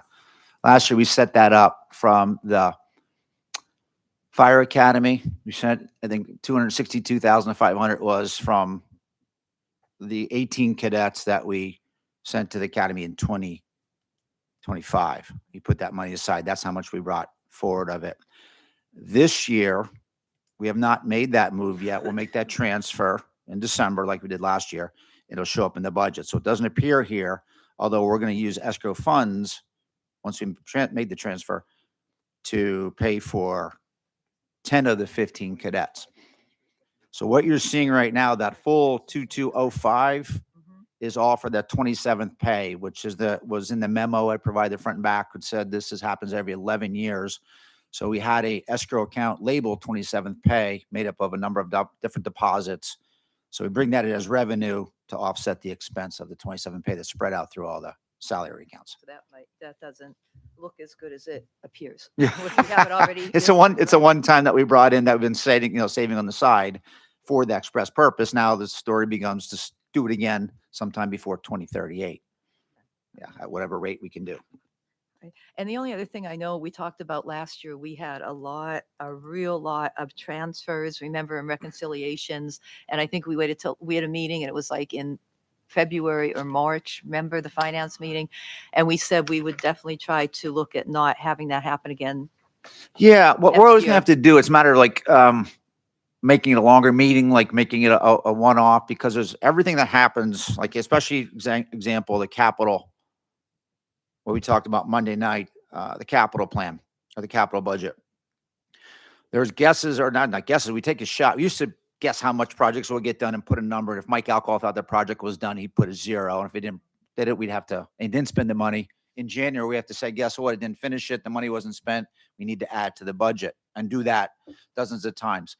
We felt to be more consistent than predicting how projects could finish is to take a snapshot at 9/30, September 30th, use those numbers. What are the accounts then? Some of the projects, some of the accounts stayed exactly the same. Sometimes the purchase was made or the project was complete and the money was spent down. We don't know that. The last 3 months are unknown. So when we get to 12/31, we know what happened. We have to make those calculations and then come to council. And there's a number of accounts that do it in the capital budget. We also do it with those 0901 accounts we talked about with the ARPA accounts. Right. Depending on what the balance is, we don't know. We have to stop at some point and put a number in there. So we do it. And when we do that, we take our time to say this happened or didn't happen. So it's a big number. And if we take our time and either do I can't remember what happened tonight, whether it was 6 o'clock. I think there was just a lot of memos. So just do one or start at 5:30 to, yeah. But I remember, I understand all that, but remember we had said that because there was so many that we Yeah. would try to do them, not just wait, because it was like February or March that we would try to do them as soon as we can earlier in Oh, the yeah. year. You know what I mean? Earlier the better, And because it- it opens up the do money whatever too. ones you can reconcile and do them, that's just my recommendation, because we agreed to that. We said it was too much. Remember, it was a lot. Yeah. So, Yeah. And Okay. I think part of the challenge on the council side is, and it's not necessarily existed in 2025, but in 2026, is if you want them to go to finance committee, a finance committee doesn't exist until like the end of January. So like there's no, so in January of 20 or February 2025, the choice is either like, do you handle some of them in January and some of them in February? So then the story you're telling in January is only partly about how the year ends and you go to February. The challenge in January of 2026 will be, when are the finance committee assignments? Because we've gone through this before in years past. It's just what last year was really more significant than other years. You know what I Yeah. mean? We've done it before, but it just was like there was such a volume of reconciliations and transfers. And- That's why the ones that we can do earlier, the better, and not wait until just have all of them like in March. Yeah. And one of the things that I think, and I'm sure Mr. Evans pointed this out at some point in the last 2 nights, is like that 2025 budget with transfers number is often September 30th. So then some of our costs, like for example, like the pension payment we get, like that's like a one-time thing. So if it says $5 million and it's $5 million next year, it's like, oh, we got all of it. But it just becomes confusing because the old way was like the negative was, as Mr. Evans was saying, is like you would have to anticipate what your revenue was going to be over the final 3 months. So then council members would rightfully be in like January. It's like, In the book, it said it was going to be 4.2 and we got 4.0 because we were trying to assume on what their earnings were going to be for the rest of the year. So I've often wondered why we don't just put like September 30th, like number, like right there, rather than 2025 budget with transfers. But as soon as council kind of has the finance committee, unless it's a situation where people just wanted us to bring all of those to council as a whole, but they have to announce the meeting, they have to do all those type of things. But however it is that makes the most amount of sense, we'll certainly be fine with it if it's as early as possible there. But whatever is practical. That's all I have. Thank you. Right, turning to Councilwoman Kuyatek. For any questions you have? Turning to other council members, does anyone have, Councilman Callahan? So, Mr. Evans, on the earned income tax, that's 1% of the salary of everybody in the city? Yeah. All right, so, and then, Yeah, people that live here, not people that work here. yeah, Yeah. people that live here. Yes. Yeah. And then we also, as Lenny points out, is like, I think, like, but if you ever ran the numbers, like the 1%, because then like the 12 million that we're going to get is half of what people pay. Yeah. Because the other half goes to the school district. So the total amount of 1% of all the people working is twice that number. We just get half of it and the school district gets the other half. Yeah, working and living here. All right, so on the permits, if someone's pulling a permit, is that based on the, just a flat fee? Or is that based on the amount of the project? I think it depends on which permit it is that they're pulling. And I think that's a question to ask Ms. Collins, Mr. Simonson next week. But I think it depends on the nature of The what, project. what I think it's a combination. It's a combination of flat fees and then also on the nature of the project. Yes. And that would be the same on the licenses, on the city licenses, huh? I think it's probably less on that, but I don't know. That's a good question for Mr. Simonson and Ms. Collins. All right. I just ask because I want to make sure that, in the months to come, I do want to have a discussion. You know how I feel about the Martin Tower site. I think with that property, with those 2 medical office buildings getting done, I think it's a shame that we don't try to roll right into getting the rest of the property developed. I know we've had philosophical differences as far as what should be done there, but I think it'd be a shame to let it sit there for the next 4 years because the property, the numbers don't pencil out for the developers because it wasn't a blank piece of land that they just went up to farmland. There was a lot of costs involved, over $30 million. So just this is just a hypothetical, and if I'm wrong, correct me. Just on the EIT taxes, then, if it's 1%, let's say they wanted to do 1,000 units there, because the 1,800 I told you is off the charts. It's off the books. They're not doing it. But if they put 1,000 units there, so most of them would be 1 and 2 bedrooms. Let's say there's 1,500 people living on that site. 1,500 people.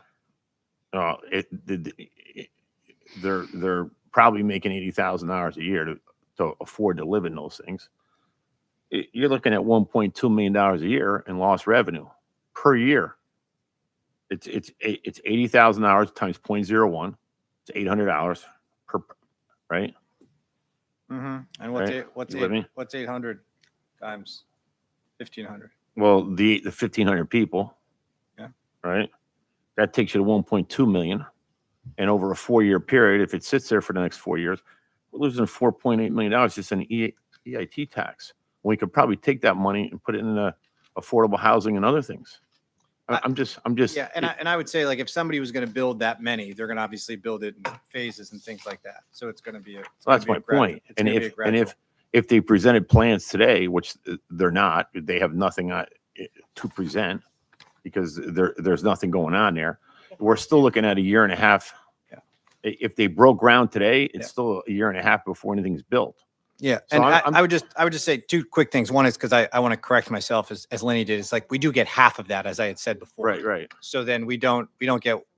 So even when it would be fully built out at some point, Yeah. if the people were making that, you're not getting 1.5 million. You're getting 750,000. Right. But that also doesn't count all the new revenue on real estate taxes.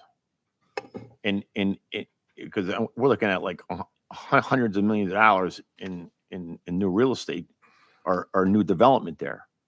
So I'm just talking, someone needs to find out what the real numbers are all about. What are we losing there by the property sitting there? What's the city losing per year in EIT taxes and permits I mean, if it's a percentage of the development, I don't even know what I don't even know what the cost would be or what the fees for the cities would be for all the permits there between electrical and plumbing and everything else. That's why I want someone to try to find how much money are we losing per year by letting the property sit there and then multiply it times the next 4 years, because And Mr. Callen, we've had this conversation as far as like what we've had the conversation about, but like we're not letting anything sit anywhere. Like we don't own the property. Like as a landowner, and like I said, we don't need to play through the situation again as far as like how we feel about this and so on and so forth. And you know, it is obviously the situation that's in front of us, but we are not responsible for what private property owners do with their own property. And if somebody makes the choice not to invest there, the language that we use as far as like we're not letting it sit there, like the property owners have the ability to do something there or not to. So like to hit the ball into the public's court to say it's our responsibility to be able to do something is just not it's not the words that I would use to describe what the situation is. Well, I would, because it's obviously a very difficult piece of property to get developed because of all the money that had to go into the property in order to get it to where it is right now. Right now, it's just a flat lot, and it doesn't pencil, according to the developers, to do anything there as it is right now without some type of incentive program. And so we either let it sit there for the next 4 years, and I know you're not saying it, but to the developers, if they let that property sit there for the next 4 years, it's not losing value. It's going to increase in value. It's the most expensive property in Eastern Pennsylvania. So it's already paid off. But if the project doesn't pencil, why would they? They've not presented anything. Have not told me anything about it. They haven't told you anything about it or Ms. Collins about it. If the property just sits there, which it's going to for the next 4 years, there's nothing even presented right now. And even if something was presented today, it's still another 2 years down the road, a year and a half down the road before you even break ground, and probably two and a half years down the road before the first phase is even built. So I'm just trying to figure out how much money are we losing by not incentivizing this project going forward. By not giving the property owner more money? We're not. What I'm saying though is like, so the equation to do, and like I said, we don't need to talk about this now. We've talked about it before. I think it's something if you want to talk to Ms. Collins, Mr. Simonson about what the numbers are and so on and so forth. But it comes down to, as we've talked about, as a general principle, when you're talking about tax incentives, you're offering a lot of different balanced things. And a lot of what our feelings are, not just here, but throughout the city, as far as neighborhood appropriate development, comes from people who live in the city of Bethlehem who say, I don't want this here. I don't want this here. I don't want this here. Like there isn't necessarily a project that exists there, but we have the same rationale throughout the entire city of Bethlehem, is that we will say that we support projects that we think reflect what people want. So in this particular case, something that we have shared many times is a mix of housing types, a mix of income levels, a mix of all those different things that we believe, that we hear from people, even from people who often criticize what is natural market rate development now in the city of Bethlehem, that this is the largest. So there's a lot of different balancing interests here.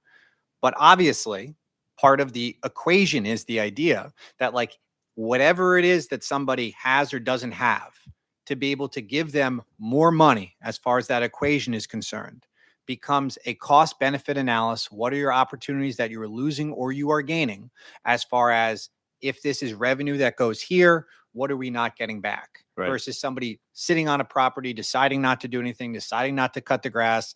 They're not the only property owner that we do this same dance with. What I will say, and there can be a difference of opinion on this, is multiple mayors, multiple administrations, multiple zoning hearing boards for 20, 25, 30 years, there's been the same type of conversation about where do we need to give up tax revenue to help to be able to push ahead properties, and where is it that the market's going to take care of itself. And people in the city of Bethlehem have very strong feelings about that. We've seen that as we have restricted what the LRTA was from 20, 25 years ago, where at one point we needed that because of what was going on here and the promises and obligations we had, versus now that the market got going and people were like, wait a second, do we really need to incentivize that type of development there? Or if we incentivize that type of development, who's going to do the project, and so on and so forth. So it is a kind of global conversation, It is. I think, as far as all of these things are concerned. And we will continue to think about it, have interactions. But I would just say the kind of level of trust that goes into these decisions about what we support and what we don't support is really the same equation that if somebody came forward, I'm just making this up, if somebody came forward with 600, 700, 800, 900 apartments, we have people that criticize apartments going up on half an acre and say, why don't they just decide to put 1 or 2 single family homes there rather than put up all those apartments, which doesn't make any sense.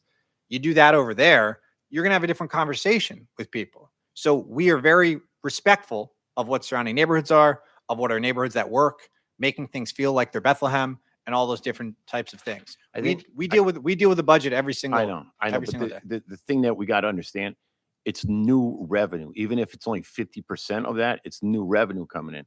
And I don't want to make this, but the one thing that I think we can all agree on the, if you look at the numbers on the South Side Affordable Housing Project, right? It's not affordable. We're building how many units there? 120?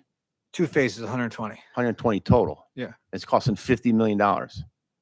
Because the idea is that you obviously then That's limit. $400,000 a unit. Hey, It's- gentlemen, I'm sorry. I feel like we're just getting a No, little I bit know, off I track. know. Yeah, but because I appreciate the conversation he about brought up IT. the other thing. I'm just saying, no, the one thing that's why it doesn't pencil over there. That's Yeah. what I think we're not understanding. It's a discussion we can have it Yeah. and follow meetings, but the And affordable housing plan on the South Side is not affordable. We're spending $50 million.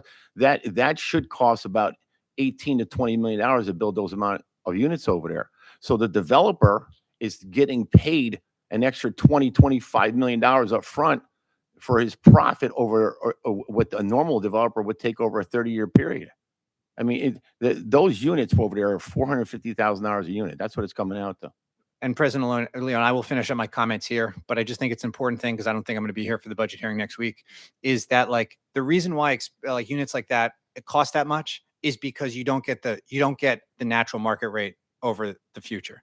So they cost more expensive. They're more expensive here, and the project is more expensive because you don't get the return on the investment as the guarantee that people there get to live in affordability for so on and so forth. Correct. So what the conversation is how do you create as much natural affordable housing as possible? How do you put as many strings as possible, which we've talked about before. But I think as I've said, it's a conversation for a different day.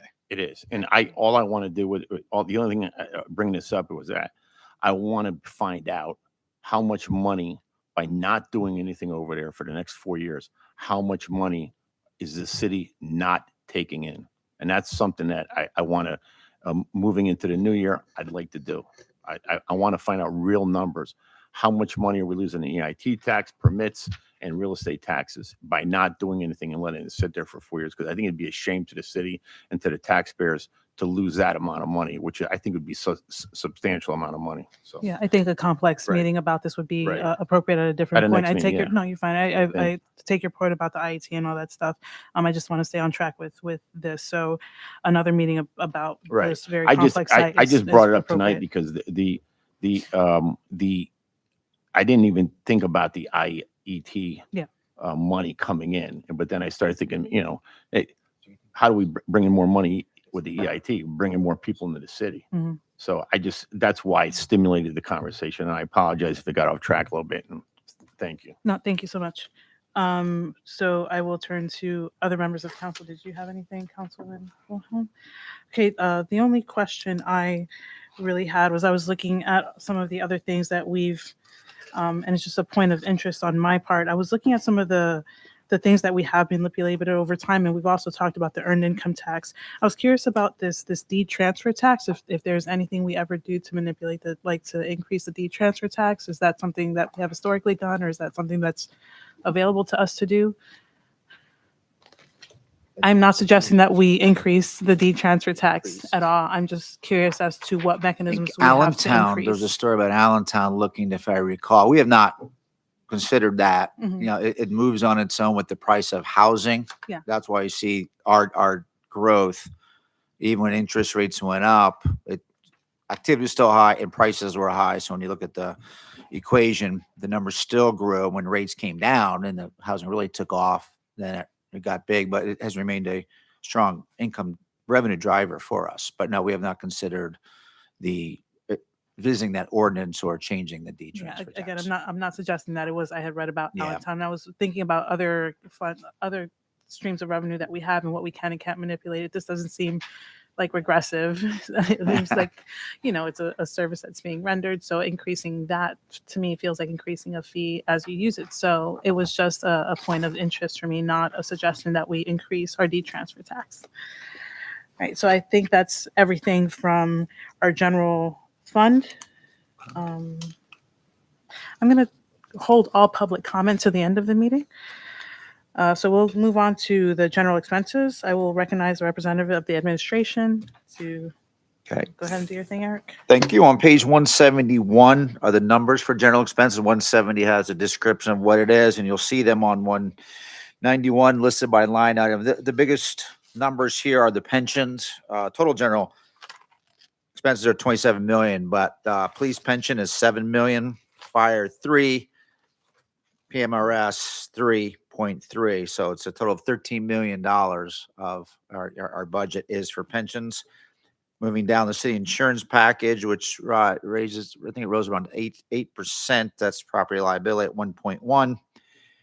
The other large number I'd point to is medical, which has been very much controlled compared to our peers. We do use BSI as an advisor for our medical. They put RFPs out regularly. We are with Capital Blue Cross. We do take a look at a number of medical providers, prescription, dental, stop loss. We make decisions on each of those when they come back, but we're happy with that number for sure. When we talk about medical being very large, if it can be contained and controlled, it has. You know that we are self-insured. We get that number each Thursday when we take a look. Is it 200,000, 250? It's okay. Some weeks it's 400,000, but in the end, each of the last couple of years, the number has been very stable. So we're very happy with our medical. I will make a couple comments about pension. Number one, you go ahead. I just want to add to the medical and just repeat what I had said at the budget hearings. Obviously, what is going on, we are not on an island where we are the only people that pay our providers and our hospitals and so on and so forth. And all of the different medical conversations that are going on as far as subsidies are concerned for ACA and Medicaid and all those kind of things, they will eventually catch up with us and they will catch up with our own employees. Now, that may or may not happen in 2026, but it is a time bomb waiting to go off when you take a look at the commercial markets versus the governmental markets there. And it is going to affect care and everything else. So as those conversations are going, I know some states have seen the increases in the subsidies go up over 100%. There's talk now about health savings accounts as being something that people have, which would likely take healthy people off the exchanges, which would not be good. We need as many people as possible in the same exchange. Everybody's dancing around. Like what that means over the long term is like eventually we need everybody in the same pool to be able to drive down the cost based on how long people are living and what the cost of healthcare is going to be. But it I want to be clear about that. So if we come back at some point in 2026 or the 2027 budget and say that like the medical landscape has changed, it is going to be related to what are those subsidized markets currently. I think like 80% of everybody that receives an ACA subsidy, or 80% of the $24 million people that are currently on the exchanges get some level of subsidy. And a lot of those people just don't even know yet about what that's going to mean for their individual kind of costs going forward. So this will be something we may come back on. The slide you have in front of you is just a scan of the memo you get You can see this one was in August. We know exactly what these numbers are, unlike a lot of the budget where we're making projections based on patterns or insights. These are actual numbers we know are going to be to the dollar.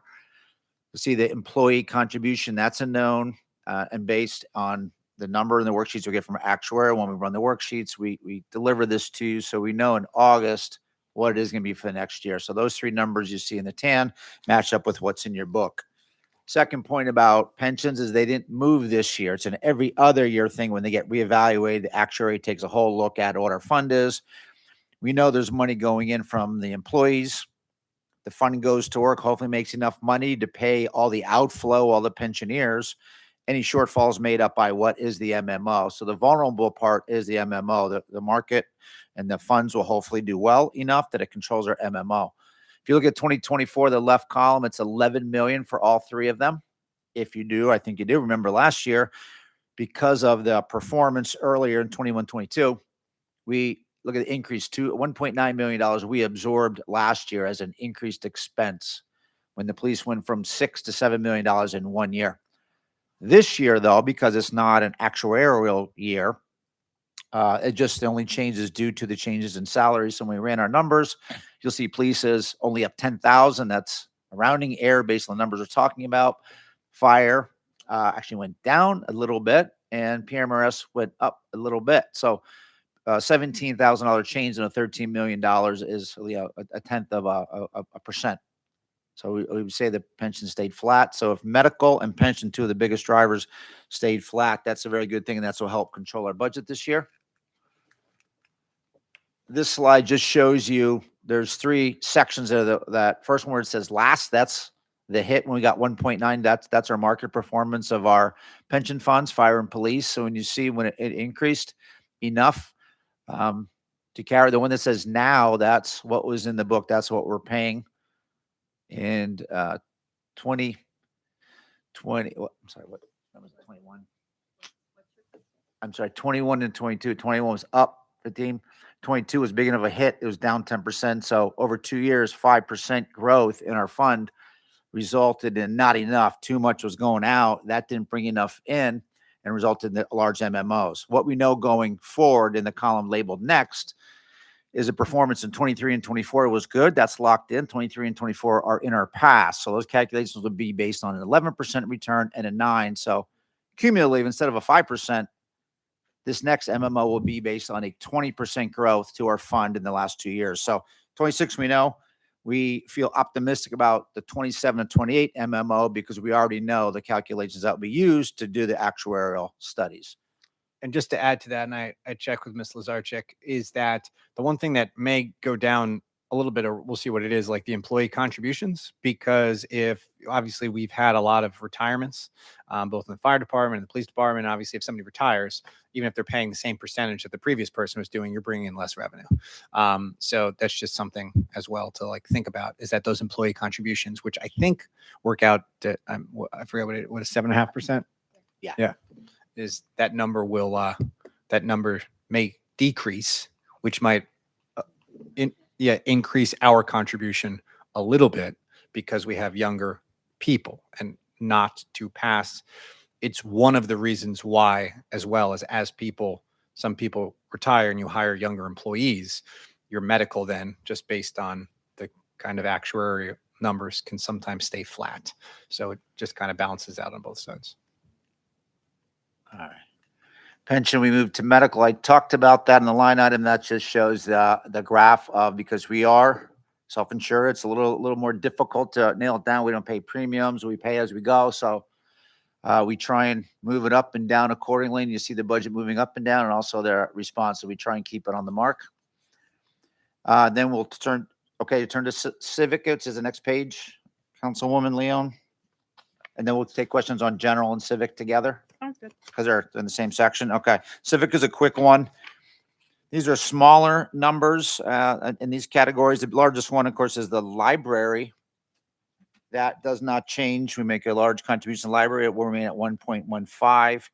I will mention that Community Recovery Fund, Homeless Initiative, Affordable Housing that Councilwoman Smith asked about earlier will be addressed on Thursday night. Those are really controlled by Community and Economic Development. So when Ms. Collins is here next Thursday, we can take questions about that. But anything else we could also take questions about, including the 4th of July, the fireworks contract, the Halloween parade, Shamrock, certainly here, the Shamrock Parade. Fine Arts and Human Relations Commissions are funded in here, as well as the sister city. They're typically on the smaller amounts, 10 and 20,000. We're not talking about $1 million accounts in here, other than the 4 I previously mentioned. So that wraps up general and civic. That we would take any questions about those.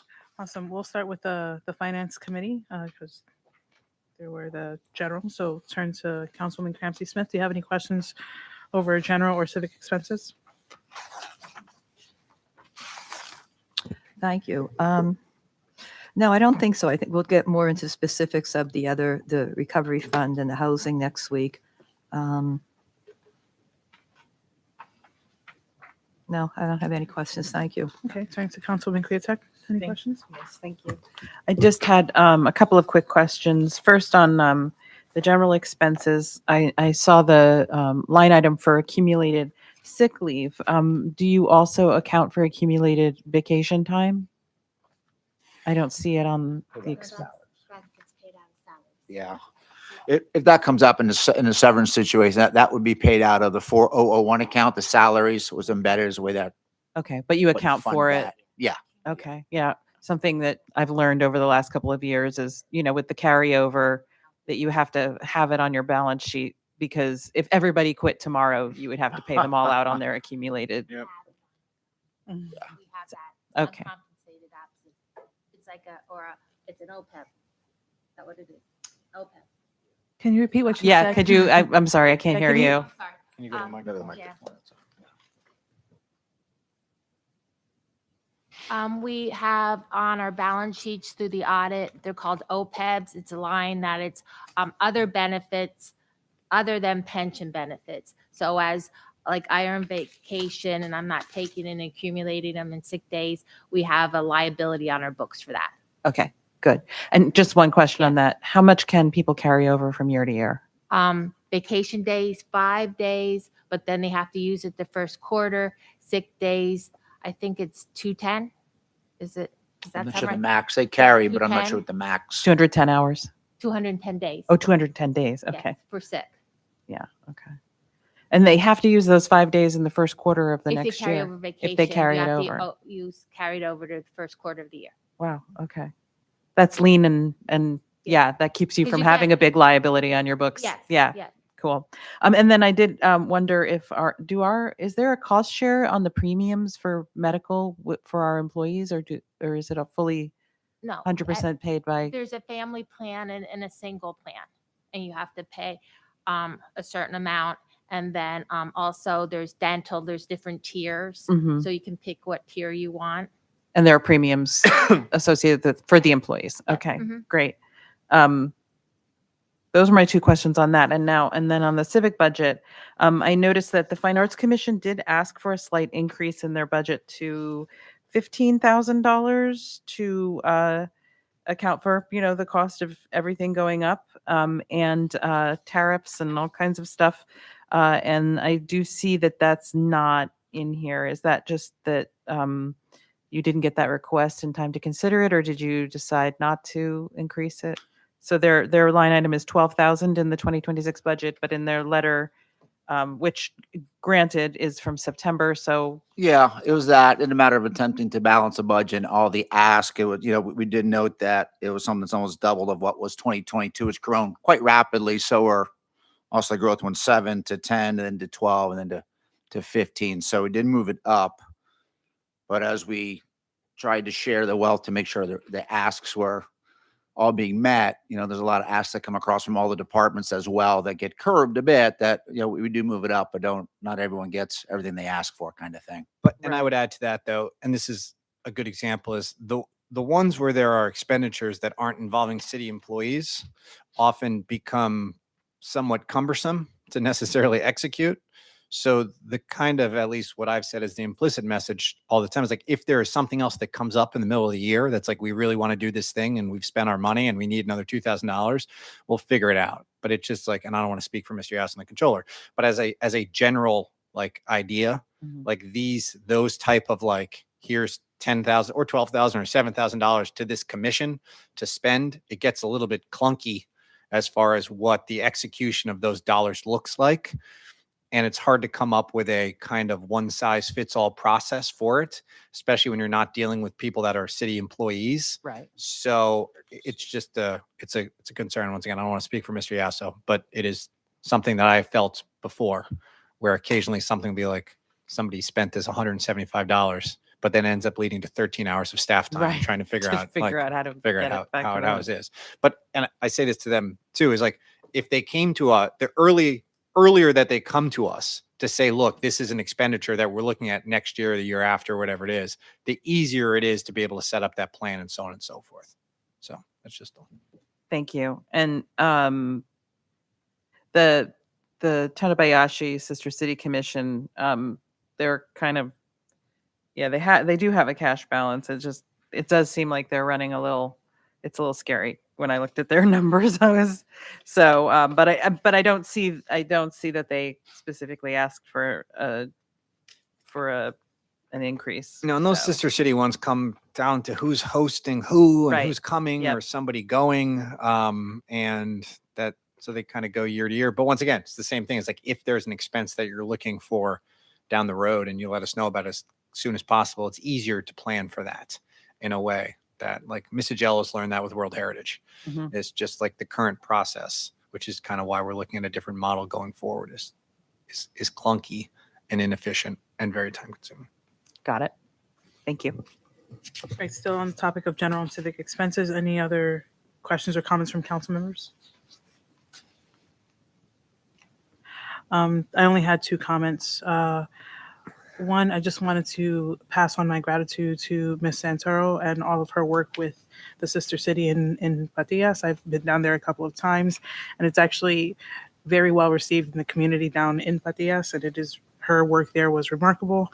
The other thing was, I read a book when I first got on council called Public Pension Obligations and City Solvency, which is riveting reading if you're ever bored and want to die by book. But there's something that you guys say quite often, and that's that we are going to keep our promises, meaning these pension obligations. And it's a statement that I think I've become quite accustomed to hearing at this point. But it feels like a Herculean task to accomplish that year after year, especially when you read so many of these case studies where cities become insolvent because of the pension obligation. So it's once again commendable on the part of the administration, your financial team, how well we continue to meet these obligations, because they are promises that we make to our city workers, our firefighters, our police officers, and it is worth doing, and it's done well in the city, and I appreciate that. Yeah, and I would add to that, it's like, I mean, same thing with teachers, and it's changed since 2010, but I mean, teachers pay 7.5% of their salary. I remember having this conversation with teachers when I was working, when they didn't understand always like the math behind tough decisions that the school district was making. But I just did some extrapolating as far as, not an actuary, but I just ran some numbers, put them up on the board, and it was like, look, if you're paying 7.5% of your salary over the next 35 years, and then you live 25 years and you're able to retire as like a teacher at like your 2.5 multiplier, how many years you work. So if you work 35 years times 2.5, it's 87%. So you get 87% of your final 3 years of average and so on and so forth. I mean, you end up paying like $175,000 in contributions, and you end up getting back, if you live 25 years or 20 years, you're getting 1.5, 1.7 million. Some of that comes from growth in the stock market, but a lot of that comes from the taxpayers. And we want good people to want to be teachers. We want good people to want to be police officers. But there's obviously a cost there that we're constantly trying to think about as far as who should bear that cost, how much should, and how can we both treat people with respect in a number that will make them want to be here, but also understand that like it's very easy to get into financial trouble because you can say we're not going to pay into this and then lower what your obligation is like 15 or 20 years from now, where it's somebody else, which I talked about at the budget thing. It's like, we're not going to do that. No one's ever going to come back and be like, they didn't make a pension payment so they could go build something else. Like we've just found ways to do that without having to do that. Well, once again, for anybody listening online, all of our captive audience, public pension obligations and city solvency, if you're interested in that book. All right, so we're going to. Can I ask a quick question? Sure. So are we still talking about civic expenses? Yes. Okay. So on page 175, so we're spending $4 million. The $4 million for the affordable housing, is that going towards the? Ms. Collins will talk about this next week, Okay. but that's not, Yeah, it's the same thing happens with the homeless initiative and the community recovery fund, is that those are carryover numbers. One of the things Ms. Satula and Ms. Collins have laid out is like how we intend to spend that $4.2 million over the next like 5, 6, 7 years. Is that ARPA money? But that is part of the ARPA dollars, yes. We're going to talk about that next week then. Well, you're going to talk about those individual, Right. those individual ones, Right. as I think Mr. Evans has talked about the money that we had put aside versus lost revenue versus the avoiding the capital borrowings. But those numbers, the 1.9 is associated with the BES expansion. The Community Recovery Fund is the number that has been allocated for the next couple of years as far as the applications like that. And then the affordable housing number, which Mr. Toole and Ms. Collins is going into, is spoken for though in between our different projects that we currently have, but it's all not going to get spent next year. So if like you went back like to like 2022, that was when that number was $5 million. And so then like if you looked at the 2022 budget, it was like $5 million. And then the 2023 budget would have been like, you know, we only spent $20,000 then, and then we spent $542,000. So that 4.2 is like, that's not getting spent in 2026. That's going to get spent over the next like 5, 6 years. Right. All right, so we're going to move on to debt services. Turning to you once again, Mr. Evans. Thank you. We talked about this a little bit the other night, so this will be quick to wrap up our night. Quick one night. Rage quit. Yeah, just rage quit in the middle of it, please. Okay, the points about debt service. Number one, cities relied on a bond issuance every other year. So this is repeat from Monday night. It ties into our story about the capital reserves. Plus, there have been some additional borrowings as needed in the past for different topics. The last borrowing was 2019.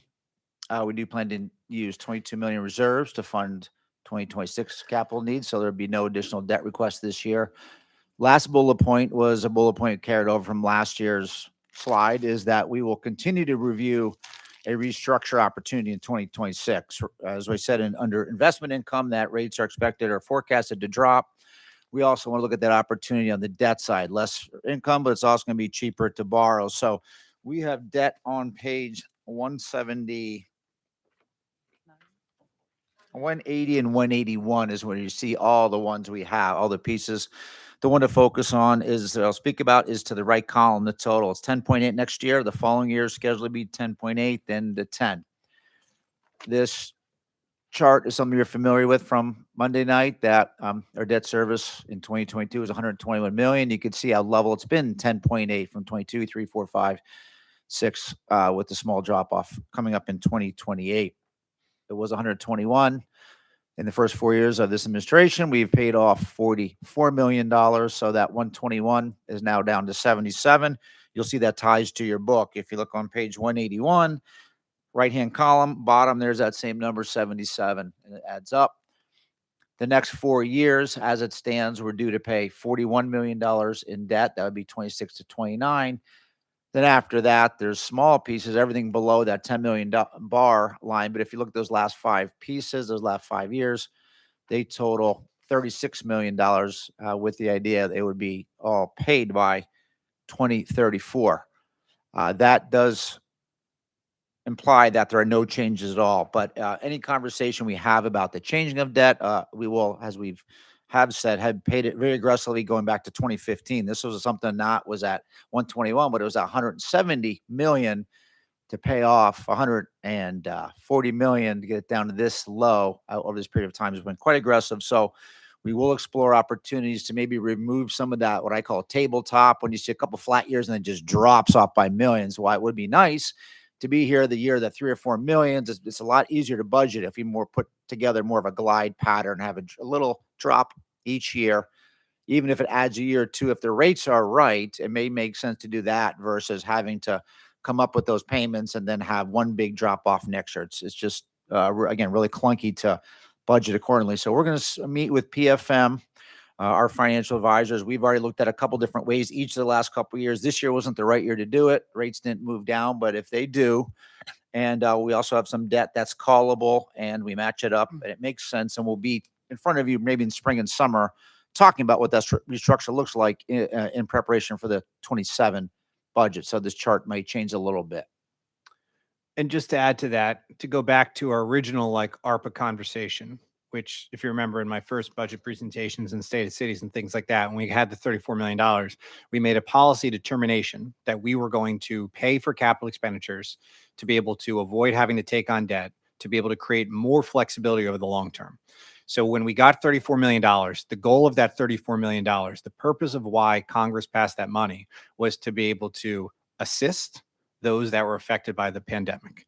It's hard to make the argument that somehow buying city infrastructure that covers all 80,000 people is completely aligned with what that original purpose was.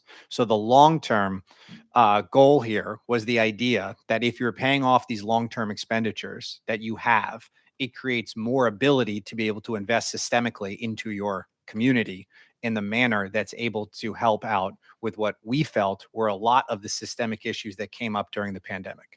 So as we look at what the refinancing is, now that we've taken care of our capital expenditures that are the traditional ones over the next 4 years, the options are on the table for what we're going to necessarily do to be able to uphold our commitment to spend all 34 million of those dollars on obligations that are assisting the goals and priorities that we have for the city of Bethlehem. So for example, when we got $34 million and then like we didn't borrow money and I'm not paying my tax dollars to pay off debt to buy ambulances and fire engines and all these different types of things, that's an obligation I no longer have because we spent American Rescue Plan dollars. And I want to be very clear here as we talk into the future, as far as like what the potential things are that we're going to invest in as a city. We have a lot of options, including the idea of refinancing. So we don't know exactly what that's going to look like or what opportunities we're going to have, but we have a lot of things that were underway as a community that we're going to have a unique opportunity because people in this room and others did their job in a responsible long-term way. And I don't believe there's one member of the public here other than people that work for the city of Bethlehem to hear this, but it's truly a remarkable opportunity. And that may include more opportunities for us to be able to invest in the things that we hear people ask for every day. I just wanted to make sure I put that on the record as clear as I humanly could.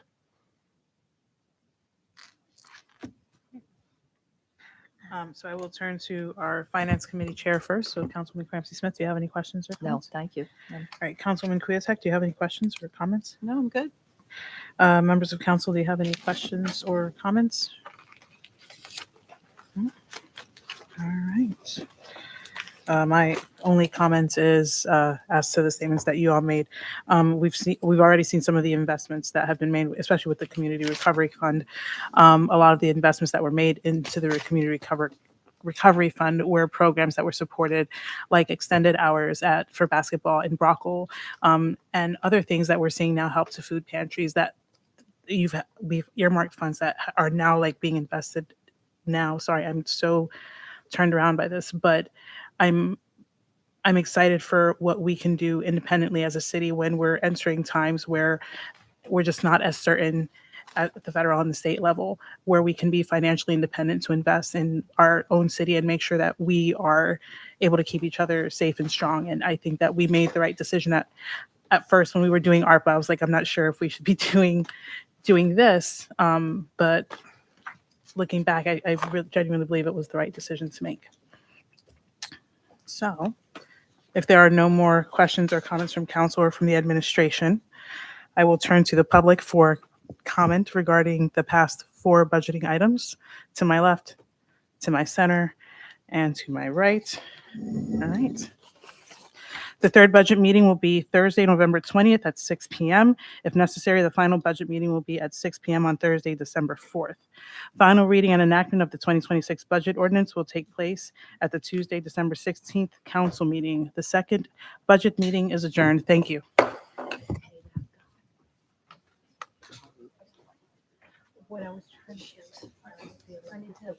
If you would.